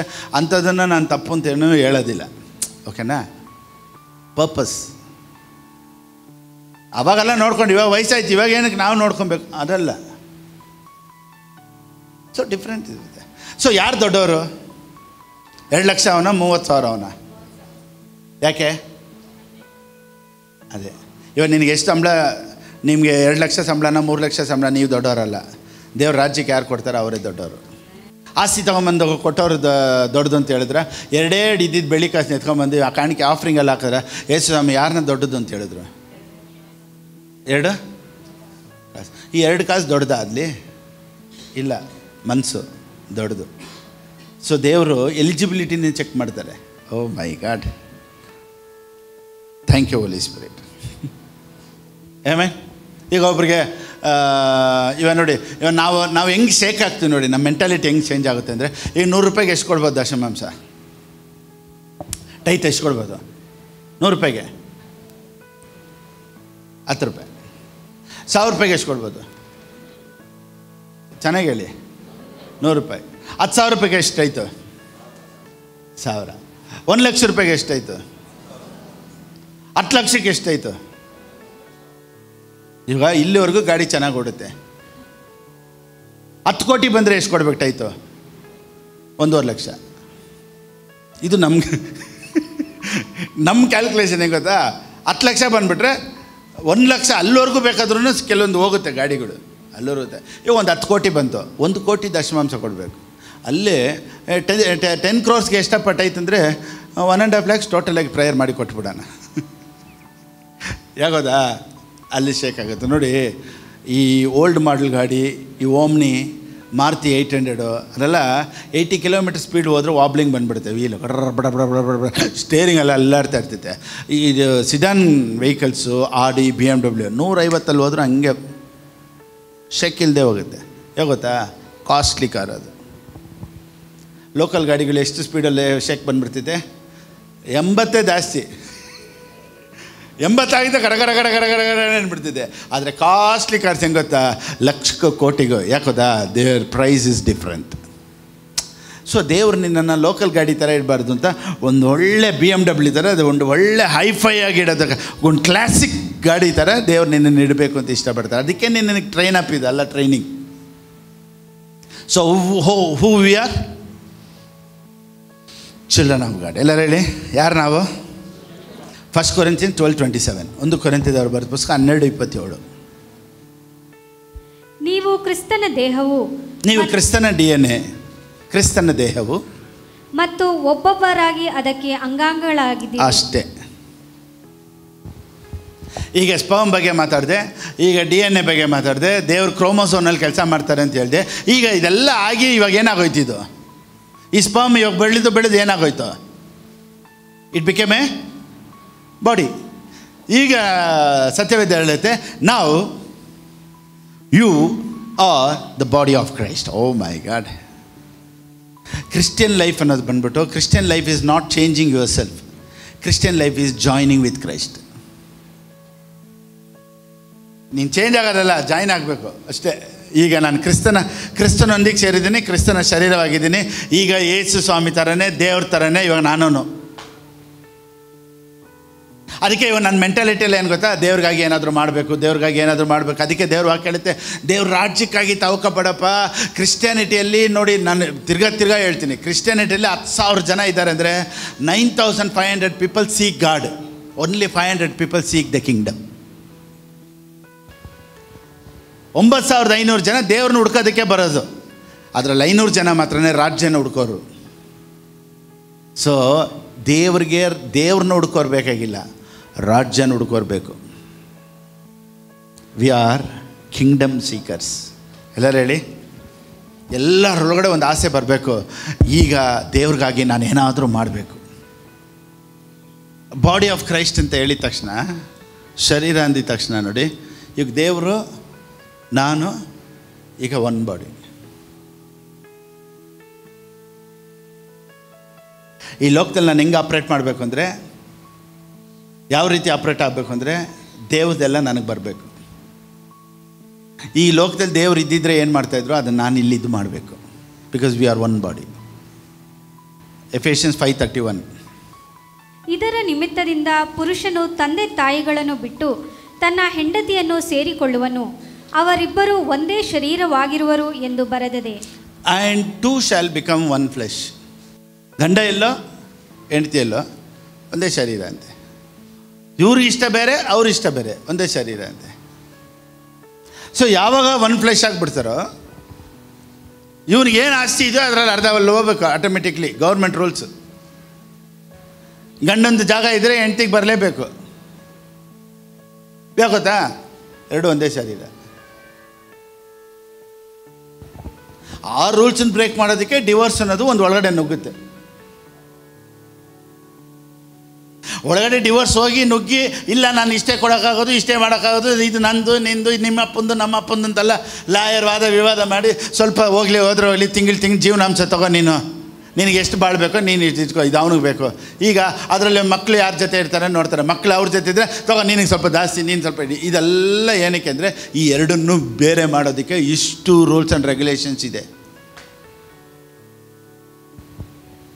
ಸೊ ಎರಡು ಒಂದೇ ಅಂದರೆ ಇದಕ್ಕೇನೆಲ್ಲ ಇದೆಯೋ, ಗಂಡನಿಗೇನೆಲ್ಲ ಇದೆಯೋ ಅದೆಲ್ಲ ಹೆಂಡ್ತಿಗೆ ಬರಬೇಕು. ಒಂದೇ ಶರೀರ. We are body of Christ. ಅಲ್ಲಿಗೇನೆಲ್ಲ ಇದೆಯೋ ಇಲ್ಲಿಗೆ ಬರಬೇಕು. ಯಾಕೋದಾ? ಒಂದೇ ರಕ್ತ, ಒಂದೇ ಶರೀರ. ಈಗ ಅದಕ್ಕೆ ಕಮ್ಯೂನಿಯನ್ ತೊಗೊಬೇಕಾದ್ರೆ ಇದು ನಿಮಗಾಗಿ ಸುರಿಸಲ್ಪಟ್ಟಂಥ ರಕ್ತ, ಇದನ್ನು ಕುಡೀರಿ. ಸೊ ಯಾವಾಗ ನಾನು ಈ ಕಮ್ಯೂನಿಯನ್ನಲ್ಲೂ ಬಾಲ್ ತೊಗೊಳ್ತೀನೋ, ಸೊ ನಾನು ದೇವರು ಒಂದಾಗ್ಬಿಟ್ವಿ. ಸೊ ಈಗ ದೇವ್ರಿಗಿರುವಂಥದ್ದೆಲ್ಲವೂ ನನಗೆ ಬರಬೇಕು. ಸೊ ಇವಾಗ ಎರಡು ಶರೀರ. ಈಗ ಆದಮನಿಂದ ಅವಳನ್ನು ದೇವರು ಸೃಷ್ಟಿ ಮಾಡಿದ್ರು. ಅವನು ಎದ್ದಿದ ತಕ್ಷಣ ಏನು ಹೇಳ್ತಾನೆ ಗೊತ್ತಾ? ಇದು ನನ್ನ ಎಲುಬಿನ ಎಲುಬು ಅಂತಾನೆ. ನೋಡಿದ ತಕ್ಷಣ ಅಂತಾನೆ. ಅಂದರೆ ಎರಡು ಒಂದೇ. ಸೊ ಈಗ ಬಾಡಿ ಆಫ್ ಕ್ರೈಸ್ಟು ಆರೋಗ್ಯವಾಗಿದ್ದರೆ ಈ ಆರೋಗ್ಯ ನನಗೆ ಟ್ರಾನ್ಸ್ಫರ್ ಆಗಬೇಕು. ಯೇಸು ಸ್ವಾಮಿ ಹೆಲ್ತಿಯಾಗಿದ್ದರೆ ಅದು ನನಗೆ ಟ್ರಾನ್ಸ್ಫರ್ ಆಗಬೇಕು. ಯೇಸು ಸ್ವಾಮಿ ಐಶ್ವರ್ಯವಂತರಾಗಿದ್ದರೆ ಅದು ನನಗೆ ಟ್ರಾನ್ಸ್ಫರ್ ಆಗಬೇಕು. ಯಾಕೆ ಗೊತ್ತಾ? ಈ DNA, ಈ ಕ್ರೋಮೋಸೋನು ಈಗ ದೇವ್ರದ್ದಾಗ್ಬಿಡ್ತು. Oh my God. ಸೊ ಎಲ್ಲ blessing, you are a legal owner. I am the son of God. So ನೀವೇನೇನೆಲ್ಲ ಅದ್ಭುತ ಮಾಡ್ತೀರಾ, ನೀವೇನು ದೆವ್ವ ಓಡಿಸ್ತೀರಾ, ನೀವೇನು ಪ್ರೀಚಿಂಗ್ ಮಾಡ್ತೀರಾ, ಅದೆಲ್ಲ ಮುಖ್ಯ ಅಲ್ಲ. ನೀವು ಯಾರು ಅಂತ ತಿಳ್ಕೊಂಬಿಡಿ. ಯೇಸು ಸ್ವಾಮಿನ ಸ್ವಂತ ರಕ್ಷಕನಾಗಿ ನೀವು ಸ್ವೀಕಾರ ಮಾಡ್ಕೊಂಡಿದ್ರೆ ಇವತ್ತಿನಿಂದ ದೇವರು ನಿನ್ನನ್ನು ಆಶೀರ್ವದಿಸೋದು ನಿಜ. ದೇವರು ನಿನ್ನ ಕಾಯಿಲೆಗಳನ್ನು ಗುಣಪಡಿಸೋದು ನಿಜ. ಓ ನೀನು ಆರೋಗ್ಯವಾಗಿರೋದು ನಿಜ. ಓ ನೀನು ಆಶೀರ್ವಾದವಾಗಿರೋದು ನಿಜ. You are blessed, you are healed. Oh my God. Yes yes yes yes yes. Oh thank you Lord, thank you Jesus. ರೋಮಪುರದವರು ಬರೆದ ಪುಸ್ತಕ 12:2. ಇಹಲೋಕದ ನಡವಳಿಕೆಯನ್ನು ಅನುಸರಿಸದೆ ನೂತನ ಮನಸ್ಸನ್ನು ಹೊಂದಿಕೊಂಡು ಪರಲೋಕ ಭಾವದವರಾಗಿರಿ. ಆಮೇನ್. ದೇವ್ರ ಚಿತ್ತ ಏನು ಅಂತ ನಾವು ತಿಳ್ಕೊಳ್ತಾ ನಮ್ಮ ಲೈಫ್ ಚೇಂಜ್ ಆಗುತ್ತೆ. ಇಷ್ಟೇ ಸಿಂಪಲ್. ನಮ್ಮ ಲೈಫ್ ಯಾವಾಗ ಚೇಂಜ್ ಆಗುತ್ತೆ ರೀ? ದೇವ್ರ ಚಿತ್ತ. ಸೊ ಕೆಲವ್ರಿಗೆ ದೇವ್ರ ಚಿತ್ತ ಏನಂತ ಗೊತ್ತಿಲ್ಲ, ದೇವ್ರು ಏನು ಮಾಡ್ತಾರೆ ಅಂತ ಗೊತ್ತಿರಲ್ಲ. ಕೆಲವೊಂದು ಸತಿ ನೋಡಿ, ಯಾರಾದರೂ ತೀರೋಗ್ಬಿಟ್ರೆ ಏನೋ ದೇವ್ರ ಚಿತ್ತ ಎತ್ಕೊಂಡ್ಬಿಟ್ರು, ಯಾರಾದರೂ ಸತ್ತೋದ್ರೆ ದೇವ್ರ ಚಿತ್ತ ಎತ್ಕೊಂಡ್ಬಿಟ್ರು ಅಂತ ಹೇಳ್ತೀವಿ. ಸೊ ದೇವರು ಸಾಯಿಸ್ತಾರ, ಸಾವು ದೇವರಿಂದ ಬರುತ್ತಾ, ಇದೆಲ್ಲ ನಾವು ಚೆನ್ನಾಗಿ ತಿಳ್ಕೊಬೇಕು. ನೋಡಿ, ಒಂದು ಫ್ಯಾಮ್ಲಿಯಲ್ಲಿ ಒಂದು 16 ವಯಸ್ಸು ಒಂದು ಹುಡುಗ ತೀರೋದ್ನಂತೆ. ಸೊ ಆ ಪಾಸ್ಟ್ ಹೇಳಿದ್ರಂತೆ, ನೋಡಮ್ಮ, ದೇವರು ಪರಲೋಕದಲ್ಲಿ ಏನು ಕೆಲಸಕ್ಕಾಗಿ ನಿನ್ನ ಮಗನ ತೊಗೊಂಡ್ರು ಗೊತ್ತಿಲ್ಲ, ಅಲ್ಲಿ ಏನಾದರೂ ಒಂದು ಕೆಲಸ ಇರುತ್ತೆ. ನೀವು ದೇವ್ರ ಹತ್ರ ಕೇಳಿ, ಇವಾಗ ನಿಮ್ಮ ಮಗನ ದೇವರೇ ನೀನು ಯಾಕೆ ತೊಗೊಂಡೆ, ಯಾವ ಕೆಲಸದಲ್ಲಿ ನನ್ನ ಮಗನ ಇಟ್ಟಿದ್ದೆ ಅಂತ ನೀನು ದೇವ್ರ ಹತ್ರ ಪ್ರೇಯರ್ ಮಾಡಿ ಕೇಳ್ಕೊ. ಸೊ ಈ ಅಮ್ಮ ಪ್ರೇಯರ್ ಮಾಡಿದ್ರಂತೆ ದೇವ್ರ ಹತ್ರ, ದೇವರೇ ನಾನು ಪಾಸ್ಟ್ ಹೇಳಿದ್ರು ಯಾವ ಕೆಲಸಕ್ಕಾಗಿ ನನ್ನ ಮಗನ ಇಟ್ಕೊಂಡಿದ್ಯಾ ಅಂತ. ನನಗೆ ಗೊತ್ತಿರೋಂಗೆ ಇಲ್ಲಿರೋ ಲೋಕಲ್ ಕಂಪನಿಗಳು ಗೌರ್ಮೆಂಟ್ ಕೆಲಸನೋ 18 ವಯಸ್ಸಿಗೆ ಕೆಲ್ಸಕ್ಕೆ ತೊಗೊಳ್ಳೋದು. ನೀನು ಎಷ್ಟು ಮೋಸವಾಗಿದ್ದೆ, 16 ವಯಸ್ಸಲ್ಲೇ ನನ್ನ ಮಗನ ಕೆಲ್ಸಕ್ಕೆ ತೊಗೊಂಡಿದ್ಯಾ ಅಂತ. ಇಲ್ಲಿರೋ ಗೌರ್ಮೆಂಟು ಒಪ್ಪಲ್ಲ, ಅದು ಚೈಲ್ಡ್ ಲೇಬರ್ ಅಂತ ಹೇಳಿದ್ದೆ. ನೀನು 16 ವಯಸ್ಸಲ್ಲಿ ನನ್ನ ಮಗನ ಕೆಲ್ಸಕ್ಕೆ ತೊಗೊಂಡಿದ್ದೆ. ನೋಡಿ, ಈ ರೀತಿ ಜನರನ್ನ ಕನ್ಫ್ಯೂಸ್ ಮಾಡಿಬಿಡ್ತಾರೆ. ದೇವ್ರು ಏನೋ ಒಂದು ಕೆಲಸಕ್ಕಾಗಿ ಮಗನ ಕರ್ಕೊಂಡವ್ರೆ, ಅದಕ್ಕೆ ದೇವ್ರು ಇಟ್ಕೊಂಡವ್ರೆ. ನೋಡಿ, ಸಾವಲ್ಲಿ ದೇವರಿಗೆ ಚಿತ್ತ ಇಲ್ಲ. ನೋಡಿ, ಇಲ್ಲಿ ದೇವ್ರ ವಾಕ್ಯ ಹೇಳಿತ್ತು, ಒಂದೇ ಒಂದು ಓದ್ಬಿಡೋಣ. ಎಸೆಕಿಯಲ್, ದ ಬುಕ್ ಆಫ್ ಎಸೆಕಿಯಲ್ 18ನೇ ಅಧ್ಯಾಯ 32 ಓದಿ. ಸಾಯುವವರ ಸಾವಿನಲ್ಲಿ ನನಗೆ ಸಂತೋಷವಿಲ್ಲ, ತಿರುಗಿಕೊಂಡು ಬಾಳಿರಿ, ಇದು ಕರ್ತನಾದ ಯೆಹೋವನ ನುಡಿ. ಸಾಯುವವರ ಸಾವಿನಲ್ಲಿ ನನಗೆ ಸಂತೋಷವಿಲ್ಲ. ಸಾಯುವವರ ಸಾವಲ್ಲಿ ದೇವ್ರಿಗೆ ಸಂತೋಷ ಇಲ್ವಂತ್ರಿ. ತಿರುಗಿಕೊಂಡು ಬಾಳಿರಿ. ತಿರುಗಿಕೊಂಡು ಬಾಳ್ರಿ. ಇದು ಕರ್ತನಾದ ಯೆಹೋವನ ನುಡಿ. ತಿರ್ಕೊಂಡು ಬಾಳ್ರಿಂದ ಯಾಕೆ ಕಡೆ ತಿರ್ಕೊಬೇಕು? ತಿರ್ಕೊಂಬಾಳ್ರಿಂದ ನಾನು ಈ ಕಡೆ ತಿರ್ಕೊಂಡು ಫಸ್ಟ್. ಹಂಗ ಇವತ್ತು ಜನ ಸಾಯ್ತಾ ಇರೋದು ಮನ ತಿರುಗಿಲ್ಲ ಅಂತ ಇಂಗ್ಲೀಷಲ್ಲಿ. For I take no pleasure in the death of anyone. In the death of anyone. ಎಲ್ಲರೂ ಹೇಳಿ. Declares the sovereign Lord. Repent and live. Repent. ಎಲ್ಲರೂ ಹೇಳಿ. ಎಲ್ಲರೂ ಹೇಳಿ. ಇವಾಗ ಯಾರು ಸಾಯೋದಂತೆ? ಯಾರು ಸಾಯೋದು? ಜನ ಯಾಕೆ ಸಾಯ್ತಾ ಇದ್ದಾರೆ? ಮನ ತಿರುಗದೇ ಇರೋರೆಲ್ಲ ಸಾಯ್ತಾ ಇದ್ದಾರೆ. ನೀನು ಮನ ತಿರುಗಿದ್ಯಾ? ತಿರುಗಿದ್ದೀರಾ? ಯಾಕೆ ಸಾಯ್ಬೇಕು ಮತ್ತು ನೀವು? ನಾವೇನು ಹೇಳ್ತೀವಿ? ಮನ ತಿರುಗಿಲ್ಲ ಪಾಸ್ಟರ್, ಅದಕ್ಕೆ ಜನ ಅಲ್ಲಿ ಸಾಯ್ತಾ ಇದ್ದಾರೆ. ಫ್ಲಡ್ ಬಂತು, ಅಲ್ಲಿ ಬ್ಲಡ್ ಬಂತು. ಏನು ಹೇಳ್ತೀವಿ ನಾವು? ಜನ ಮನ ತಿರುಗಿಲ್ಲ, ಜನ ಸಾಯ್ತಾ ಇದ್ದಾರೆ. ನೀನು ಮನ ತಿರುಗಿದ್ದಾನೆ, ನೀನು ಯಾಕೆ ಸಾಯ್ತೀಯ? ನಾನು ಸಾಯಲ್ಲ ಅಂತ ಹೇಳು. ಎಲ್ಲರೂ ಹೇಳಿ. ಅವ್ರ ಮನ ತಿರುಗಿಲ್ಲ, ಸಾಯ್ತಾರೆ. ನೀನು ಮನ ತಿರುಗಿದ್ದೆ ತಾನೆ, ನೀವು ಸಾಯಲ್ಲ. ಇವಾಗ ಯೇಸು ಸ್ವಾಮಿನ ಸ್ವೀಕಾರ ಮಾಡ್ಕೊಂಡಿದ್ಮೇಲೆ ದೇವರು DNA ಚೇಂಜ್ ಮಾಡ್ತಾನೆ. This is accepting Jesus Christ.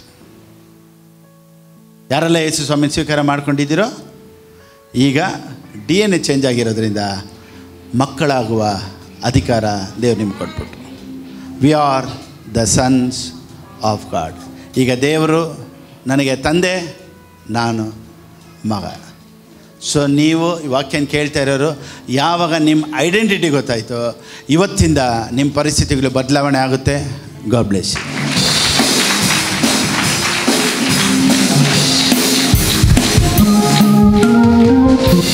Okay, ಆನ್ಲೈನಲ್ಲಿ ನೋಡ್ತಾ ಇರೋರು ದೇವ್ರ ರಾಜ್ಯಕ್ಕಾಗಿ ಹೇಗೆ ಕೊಡಬೇಕು ಅನ್ನೋದು ಸ್ಕ್ರೀನಲ್ಲಿದೆ. ಆ ರೀತಿ ನೀವು ಕೊಡ್ಬೋದು. ದೇವ್ರು ನಿಮ್ಮನ್ನು ಆಶೀರ್ವದಿಸಲಿ. ಆಮೆನ್.